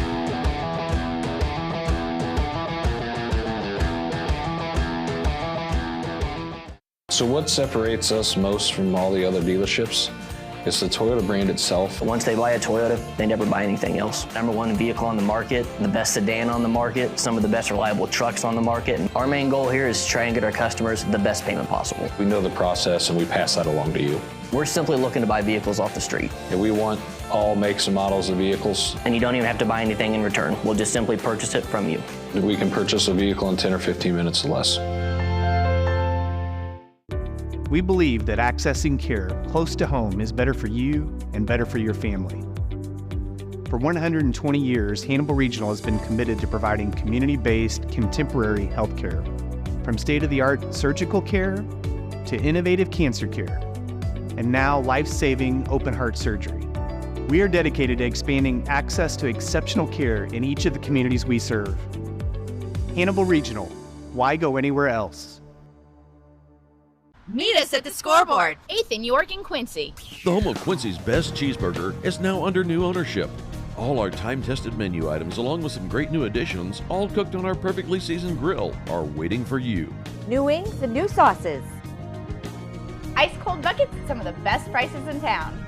Or even in a frosted mug. Corner bar comfort for your favorite game on 7 big screens. Or play your own game and win big. The Scoreboard, 8th and York in Quincy. I think people here in the Quincy area are wanting something different. You know, people have to wait 2, 3, 4 weeks to get into a provider. Being independent allows us to do things differently. It's one of the things we've prided ourselves on is getting people in the door quickly. We can really help those student athletes. That might be the difference between getting in a game versus not getting in a game. And not just if there's been an injury. We can help them get stronger. Having the relationship with Excel Performance Health and Wellness is a game changer. I don't really think there's anything like it in the area. That's an advantage. It's made us better. For 135 years, State Street Bank has stood as a pillar of trust and stability in Quincy, Illinois. For generations, families have trusted State Street Bank to be part of their biggest moments. We look forward to the future with gratitude and excitement. Thank you for being part of our journey. State Street Bank, 135 years of banking you can trust.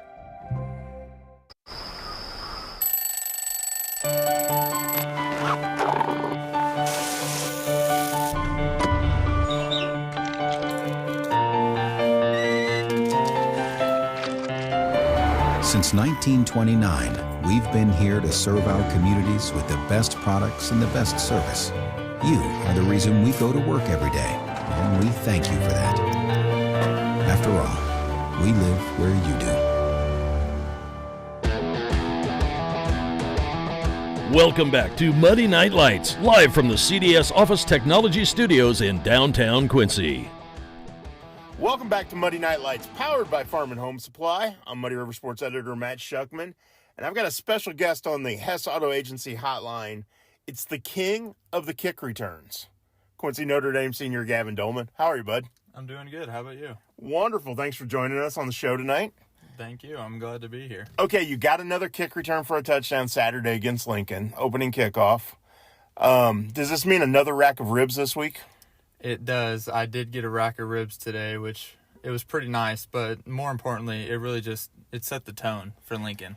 And I heard Coach Cornell got some ribs this week too.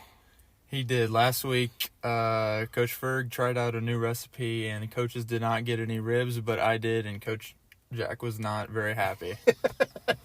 We talked about it on 11 Gold Helmets, the weekly coaches show, and he was going to give Coach Fergie a piece of his mind for not getting any ribs last week. Yeah, Coach Fergie also made sure I gave him crap about it, which that was pretty funny. That's good. That's good. Okay, so Fergie tried a different recipe last week, or a different technique for his ribs. Did he stick to that technique this week? He did. How were they this week? They were pretty solid. Yeah. I liked them a lot. Did you end up... I know last week you shared with a couple teammates. Did you share today? I did. Everyone kept asking, and I gave in to the peer pressure, and I had to share some. How cool is that for you guys as players, that one of your coaches just does something different to help celebrate a key moment or a big play? I think it's really big because it motivates us a lot. You know, it's fun scoring touchdowns, especially non-offensive, because it's more electric, and I feel like it motivates us more just because we get a rack of ribs. Obviously, last week going into the Lincoln game, everybody kind of knew if you played to your capabilities, you should win. You kind of knew that based on records and everything. Yeah. But when you start the game by returning the opening kickoff for a touchdown, what kind of message does that send to the rest of the team? It gives us a lot of momentum. You know, we step on their throat right away, and we know that with our defense, we'll be able to stop them and get right back on offense and keep scoring points and not letting points up. And throughout the season, even in the tough games against SHG and Springfield, offense still put up points. You guys are pretty dynamic offensively. What's the key to it? We just have a lot of weapons. We have a bunch of good athletes outside, like Robbie, Jace, Braden, Connor. And also, we have a good run game with Ollie, and our linemen block great, which gives John time, and it opens up big gaps for Ollie. Correct me if I'm wrong, but it looks like John's getting more comfortable week after week in just running the offense. He's been doing a great job. You know, he's really stepped into his role. At first, he was shaky, but he's in his groove now, and it's just up from here. How much did you guys take it upon yourselves as seniors, you, Ollie, Jace, the lineman, to go, okay, John Venverlo, you're the starting quarterback. Just settle in. Be yourself and be okay. Yeah, we knew he was going to make mistakes and everything. We had to keep him motivated. If he made a mistake, hey, you're good, John. Next play, we need you. You touch the ball every play. You run our offense. We need you. So I think he's really gotten a lot better, and we're comfortable with him. Defensively, you guys have been solid all year. 2 weeks ago when I was there, you guys got the shutout against Jacksonville. What has made this defense come up with big plays and make stops? We really just flow together as one. You know, during the break, we all clap, and you know that just we're all ready, and we have each other's backs, and we have confidence in each other, and we know that we're just going to make plays. I know you like defense. I know you like hitting guys. I know you like intercepting the ball. But what's more fun, laying somebody out or getting the ball in your hands and running through a defense? I like getting the ball in my hands and running. And you've done that more than once this year, whether it's kick return, punt return. You even got a rushing touchdown last week because it was a lateral, if I read that correctly. Yes.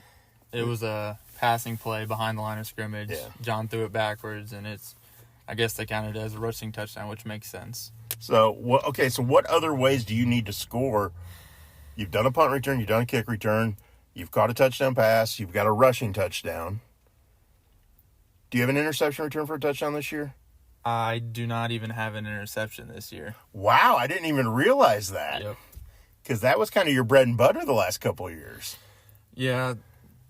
Robbie and Braden, they've done a great job. They both have, 3 or 4 picks each, and I'm proud of them, and it's been going really good.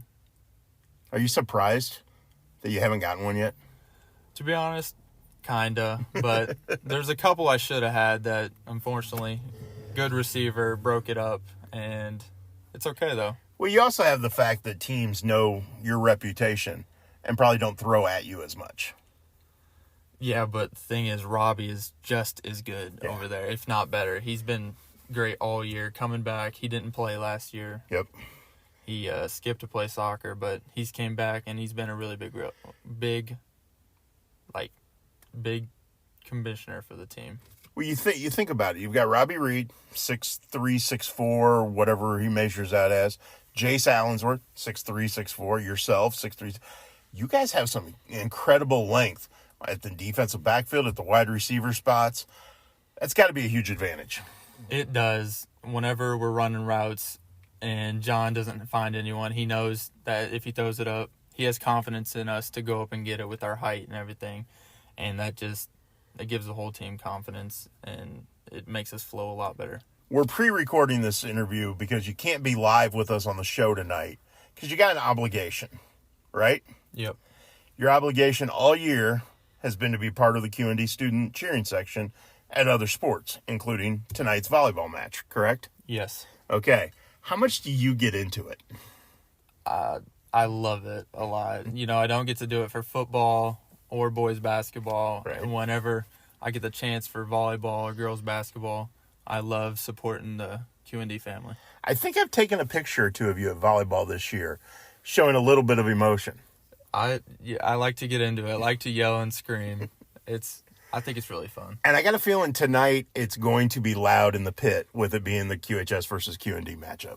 It will be. The whole place will be completely packed. It'll be popping. Everyone will be yelling. It'll just be super loud, and it'll be a great environment. Well, I'm glad we did the interview today and not tomorrow, because will you have a voice left by tomorrow? Probably will not have a voice tomorrow, which is okay. I'm just there to support. Well, have fun at the volleyball match tonight, and I appreciate you taking time to do this with us right here on Muddy Night Lights. Thank you. Thanks for having me. Awesome. That's Gavin Dolman joining us on the Hess Auto Agency hotline. We'll be right back with more Muddy Night Lights, powered by Farm and Home Supply.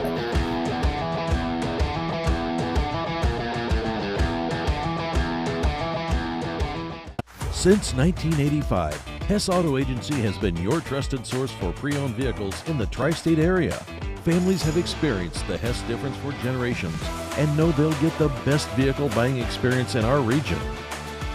With an ever-changing inventory, you'll find the right car at the right price. So when you want the best, don't guess. Choose Hess. Hess Auto Agency, 1124 North 24th in Quincy. We're at the forefront. We're the cutting edge of our industry right now. Whether it's dry needling, blood flow restriction, From performance prevention, therapy, all those aspects, it's all under one roof. I see huge returns as far as athletes getting better quicker. Top 5 reasons you should choose Blessing Raymond College. small classes, peer tutoring, and lots of personal attention. Financial aid opportunities, including grants, scholarship, and loan forgiveness. Successful outcomes from pass rates to job placement. Hands-on learning, clinical experience at multiple sites, and no wait list. The Simulation Center. Master clinical skills in this state-of-the-art facility. Be ready for anything. What are you waiting for? Enroll with Blessing Raymond College today. Kitchen and Bath Gallery of Quincy. Trained craftsmen and expert contractors with friendly professional service. Our design team helps with every step of the process, guiding you from a vision to reality with uncompromised service. Trust your home to the local experts. Get a free quote today. From concept to creation, Kitchen and Bath create remarkable spaces and innovative builds. Kitchen and Bath Gallery, your home reimagined. The aging population has more needs, and they respond really well to what we do. You don't have to live in pain every day. Whether it's pain, whether it's motion, whether it's strength, they have a better quality of life just by providing an intervention. If you're not sure, just come in for a consultation. Are you as excited as we are that football season is back? Then you need to make Jersey's your one-stop destination for mouth-watering burgers, ice-cold beer, and all your local sporting events. So gather your crew and speed over to one of Jersey's 2 locations, 109 East Jefferson and Camp Point, or 115 East Main Street, Mount Sterling. Jersey's Bar and Grill, your hometown sports bar. We love beer! Welcome back to Muddy Night Lights, live from the CDS Office Technology Studios in downtown Quincy. It is time for Chris Stewart's favorite segment of every Monday night show. I actually told Jeremy Platt how much I enjoy his histrionics at the beginning of this week. Had a delicious meal at Platt Daddy, not a surprise. We're working on something. Maybe. I'm not.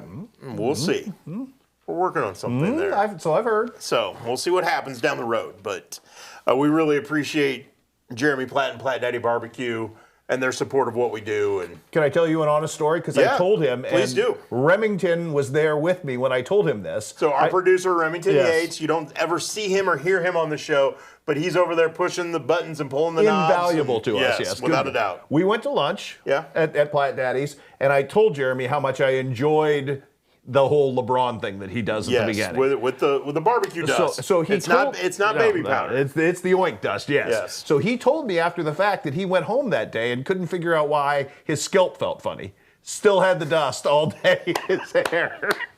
I don't have such problems, so I can't relate. However, I love it. He took a big hit for you and for us. Yeah. He's a good dude. It's awesome. It's great. And this week's Shuck 'em Up. So we've tended to go for the big hit each week. And we've had some good ones. And that's kind of what's the theme of Shuck 'em Up when it started. Yes. Kudos to my guy, Coach Q, for throwing this at us. But the idea was shuck 'em up, pound them, do something. We went a little different this week because we didn't really have a great video shot of somebody laying somebody out, with that big hit. But a big play in what was a critical game for one of our area teams, West Hancock, got to 5 wins, got for the playoffs first time since 2018. Huge way, especially with Coy Dorothy building this program. But at the end of this video, might have been the best Shuck 'em Up of the week, and it really wasn't even part of the play. The Shuck 'em Up play of the week, Chandler Daydant with an 83-yard touchdown run. But the celebration might have been the best hit of the week. You've been waiting to do this all night. This is the one thing that has given you joy on this Monday all day long. So, Chandler Daydant, you are our Shuck 'em Up play of the week. Whether you like it or not. But Hunter Froman, you may have had the hit of the week.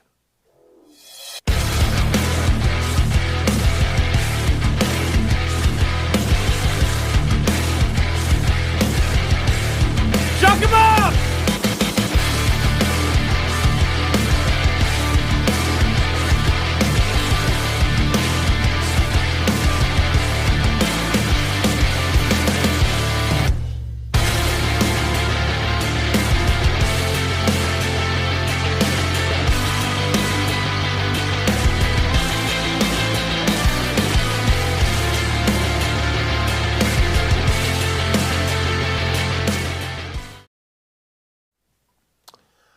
That was fun.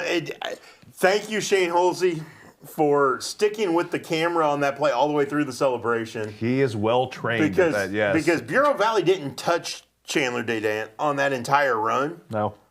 But Hunter Froman got him. Oh, we sure got him, yeah. But you know what? You got to love it because they celebrated that win on Friday night. I think there were some tears shed on Friday night for some of those coaches, I think including Coy Dorothy, because of what that victory meant to them in the building of this program and getting back to the playoffs. You want for your kids, and nobody loves their kids any more than Coy Dorothy does, and they've gone through some things from quarterbacks who they thought would be there that disappeared at the last second for other things, and they've had their share of adversity and all this stuff that's happened to them, that has kind of retarded the progress of some of the things they tried to do. Right. Yep. And now here they are, and it's a beautiful thing to see somebody who suffered get to enjoy some of the fruits of their labor. No doubt. And I don't know if we saw this team get into the playoffs. We knew they'd be better this year. Yeah. We thought they could get some wins earlier in the season than they have in the past years. We thought we'd see progress. Yeah, and we did. And we saw progress. We did. But this is a huge step. Get into the playoffs. You got to get there first before you can maintain it and continue to get there. Rick Little learned that at Quincy High School. You had to get there. There is no shortcut to dues paying. There just isn't. And West Hancock wore it, and now they're getting a chance to be at the other end and seeing how the better half, the upper crust, live a little bit. And it's fun to be involved in. I can't imagine how much fun it's going to be on playoff pairings night on Saturday when they get their draw, and it's like Christmas come early. We know they're going on the road, but whatever it is. Does it matter at this point? No, it doesn't. No. You're in the playoffs, and again, they've got some athletes on that team. They do? We talked about it. I mean, Hunter Froman's getting Division I basketball looks. He is. Chandler Daydant is. We've had him on the show. He's a weight room warrior who has earned everything he's gotten as the starting running back for that team. I've made the point that I think Ryan Horn, under the right college tutelage, is going to be an absolutely fantastic offensive lineman 2 to 3 years down the road, like all linemen, once they get their bodies to where they need to be in college. It's a rare situation when you see an offensive lineman step into college as a true freshman and make an impact. You're just not mature enough body-wise, and that's what the sport is. But Ryan Horn has the goods. So there's a lot of nice players on that team. And again, we're going to touch on that Illinois. You mentioned Illinois playoff pairings. Yes. We'll get to that here in a minute because we do need to let people know about that because that is coming up on Saturday. It is Saturday night, yes. So, one of the things I think the IHSA does best is building that fun. So we'll talk about that here in a minute. That was Shuck 'em Up, brought to you by Platte Daddy Barbecue. You can check that out. We'll have that posted online as well tomorrow. And we again, what a fun segment. It has been, especially something that popped out of the blue. It has been. And 2 really fun segments we've added to the show thanks to our sponsors who've made that possible. And, it just helps us celebrate kids. That's all what it's all about. So we're going to take a break. When we come back, we'll get you updated on the playoff pairing show coming up this weekend. And we'll wrap up this edition of Monday Night Lights, powered by Farm and Home Supply.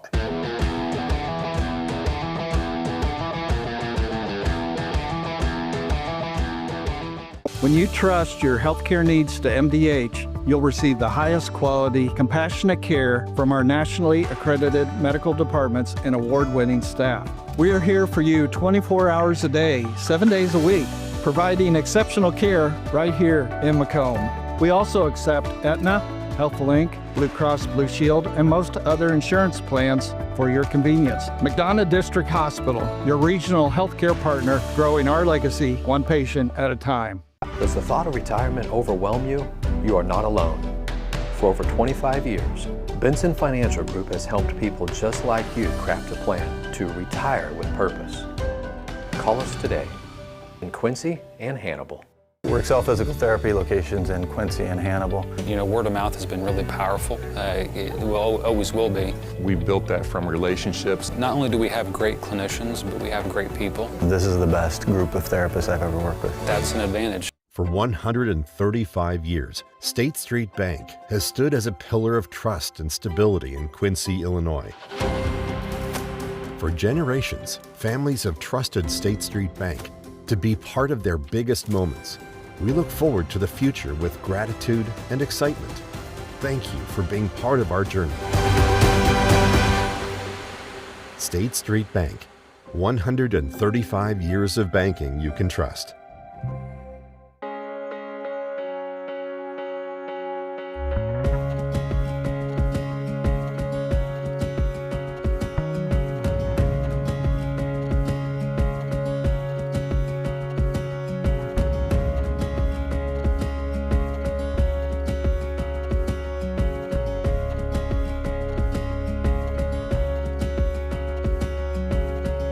Neiman's, your neighborhood market.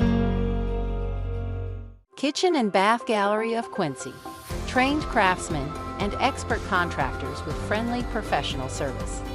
Our design team helps with every step of the process, guiding you from a vision to reality with uncompromised service. Trust your home to the local experts. Get a free quote today. From concept to creation, Kitchen and Bath create remarkable spaces and innovative builds. Kitchen and Bath Gallery, your home reimagined. I think people here in the Quincy area are wanting something different. People have to wait 2, 3, 4 weeks to get into a provider. Being independent allows us to do things differently. It's one of the things we've prided ourselves on, is getting people in the door quickly. That's an advantage. It's made us better. Not sure you're ready for retirement? With over 25 years of experience, the team at Benson Financial Group will meet you right where you are and craft a plan that's right for you. Call us today in Quincy and Hannibal. Welcome back to Monday Night Lights, live from the CDS Office Technology Studios in downtown Quincy. Chris Stewart, it's been a fun Monday evening. We took that Monday frown and turned it upside down. I was having a Monday. You were not happy, dude. When you showed up to the office to get set up for this, I was not having a Monday. I mean, I wanted out, So thank you, Sawyer Allen. Thank you, Tom Little. Thank you, Toby Sapp. Thank you, Gavin Dolman. you turned my day around. They did. I mean, and they have great interviews, Yes. kind of had some fun with them, and, you know, some great insight from those young people Without as a well. doubt. Yeah, so that was super fun to do. Yeah, that was fantastic, and really appreciate all our guests tonight joining us on the Hess Auto Agency hotline. We didn't have any in-studio guests tonight, and that's okay.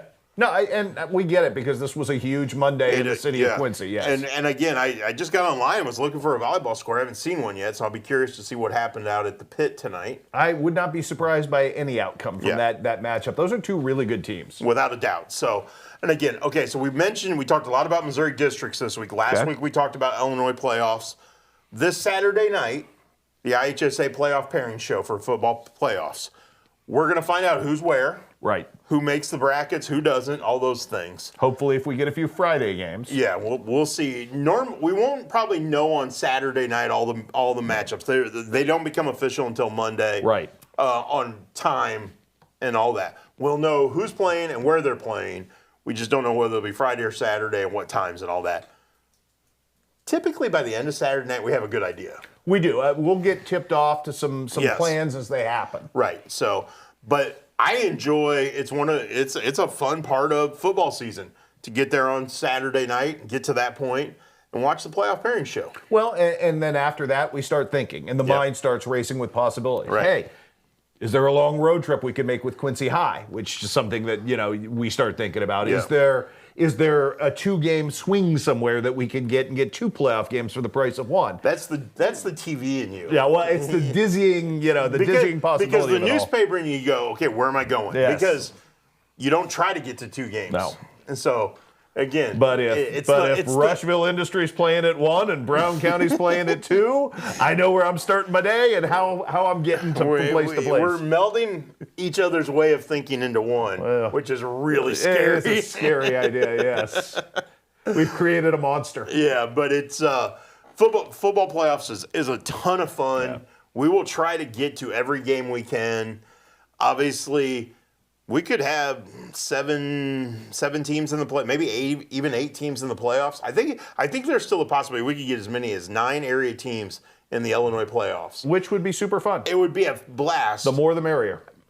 And a major headache for scheduling. You know what? That's what we do, though. Yeah, that's exactly. why we do this, and I love the Saturday craziness and the afternoon games and real fall weather, and it's winter go home, and that's the best part of all of this. So we will have complete coverage of that, of the playoff pairings. We'll have complete coverage of how the districts shake out as well.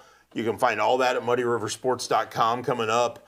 But again, it's weird to be talking playoffs already. It's weird that this is our last full Saturday morning, Muddy River Blitz powered by Excel. Or electrified by Excel. It's truly our last Saturday morning one with both sides of the river having complete schedules. So. Right, and we'll be done in Iowa. So it's like it's starting to feel like there's some real finality and purpose to what we're doing here. So, again, big games coming up this week. Obviously, Hannibal on the road at Fort Zumwalt West. Huge game. Got to get some momentum for them going into, and they've built it. Yes. But continue that momentum going into district play. Brown County at Calhoun. Biggest game of the week for my money. No doubt about it. Quincy High comes home, takes on Geneseo. I mean, you don't want to go into the playoffs 5-4 having lost 2 in a row. No, you don't, and that's a really rough position to be in. And Geneseo's good. Yes. So this is a game where we need to see the best of the Blue Devils. Their playoffs are starting early, essentially. Yeah, without a doubt. Yeah. And I think you could say the same across town for Quincy Notre Dame, taking on Decatur MacArthur on Friday night. Again, you want to win to be 7-2. And you also, whether that gets you a home game or not, it gets you better playoff seeding. Well, and you're going to have some playoff points, so you've at least put yourself in the conversation without a with doubt. that. And I think with the way Quincy Notre Dame just profiles when they play well, if they have some momentum going into the postseason, I'd want no part of that team. No, I agree. And again, I think they're looking at that 4A bracket going, could there be an SHG rematch somewhere along the way? Give us that opportunity. Yeah, I think they would relish that in a heartbeat. Sure they would. So, again, a lot to look forward to. Make sure you check out everything we've got going on at muddyriversports.com. We will be back here Monday night. Again, there will be no gap now. Last year we took a break with Muddy Night Lights and then brought back Muddy Night Hoops at the end of December. Right. For the second part of basketball season.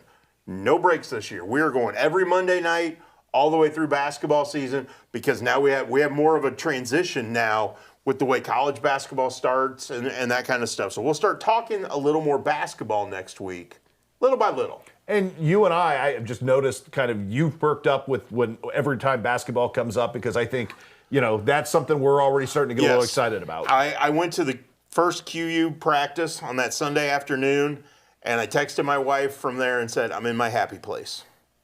And it just felt good to be there. And no surprise. Yeah. I mean, those are some of the things that you live for. You know, Thursday nights, Saturday afternoons. Yep. That's a special thing. And we got a couple something really cool brewing. I was keeping my mouth shut. I bit my tongue because I almost said something, and then I reeled it back. And look at you, Shuck, you're leading it. We got something cool brewing for our QU coverage this winter. We do. No details yet. Something to look forward to. Yes. So that's a nice spoiler, by the way. Thank you very much. Yeah. I've learned that from the TV guru. Yeah, God help us all. All right. Well, we're going to let you guys go. Thank you for tuning in tonight. We will be back here next Monday night breaking down all the playoff pairings. We'll talk to coaches, players, and get you all updated and get you ready to go. So stick around for that, and we'll see you next week. This has been another episode of Monday Night Lights, powered by Farm and Home Supply.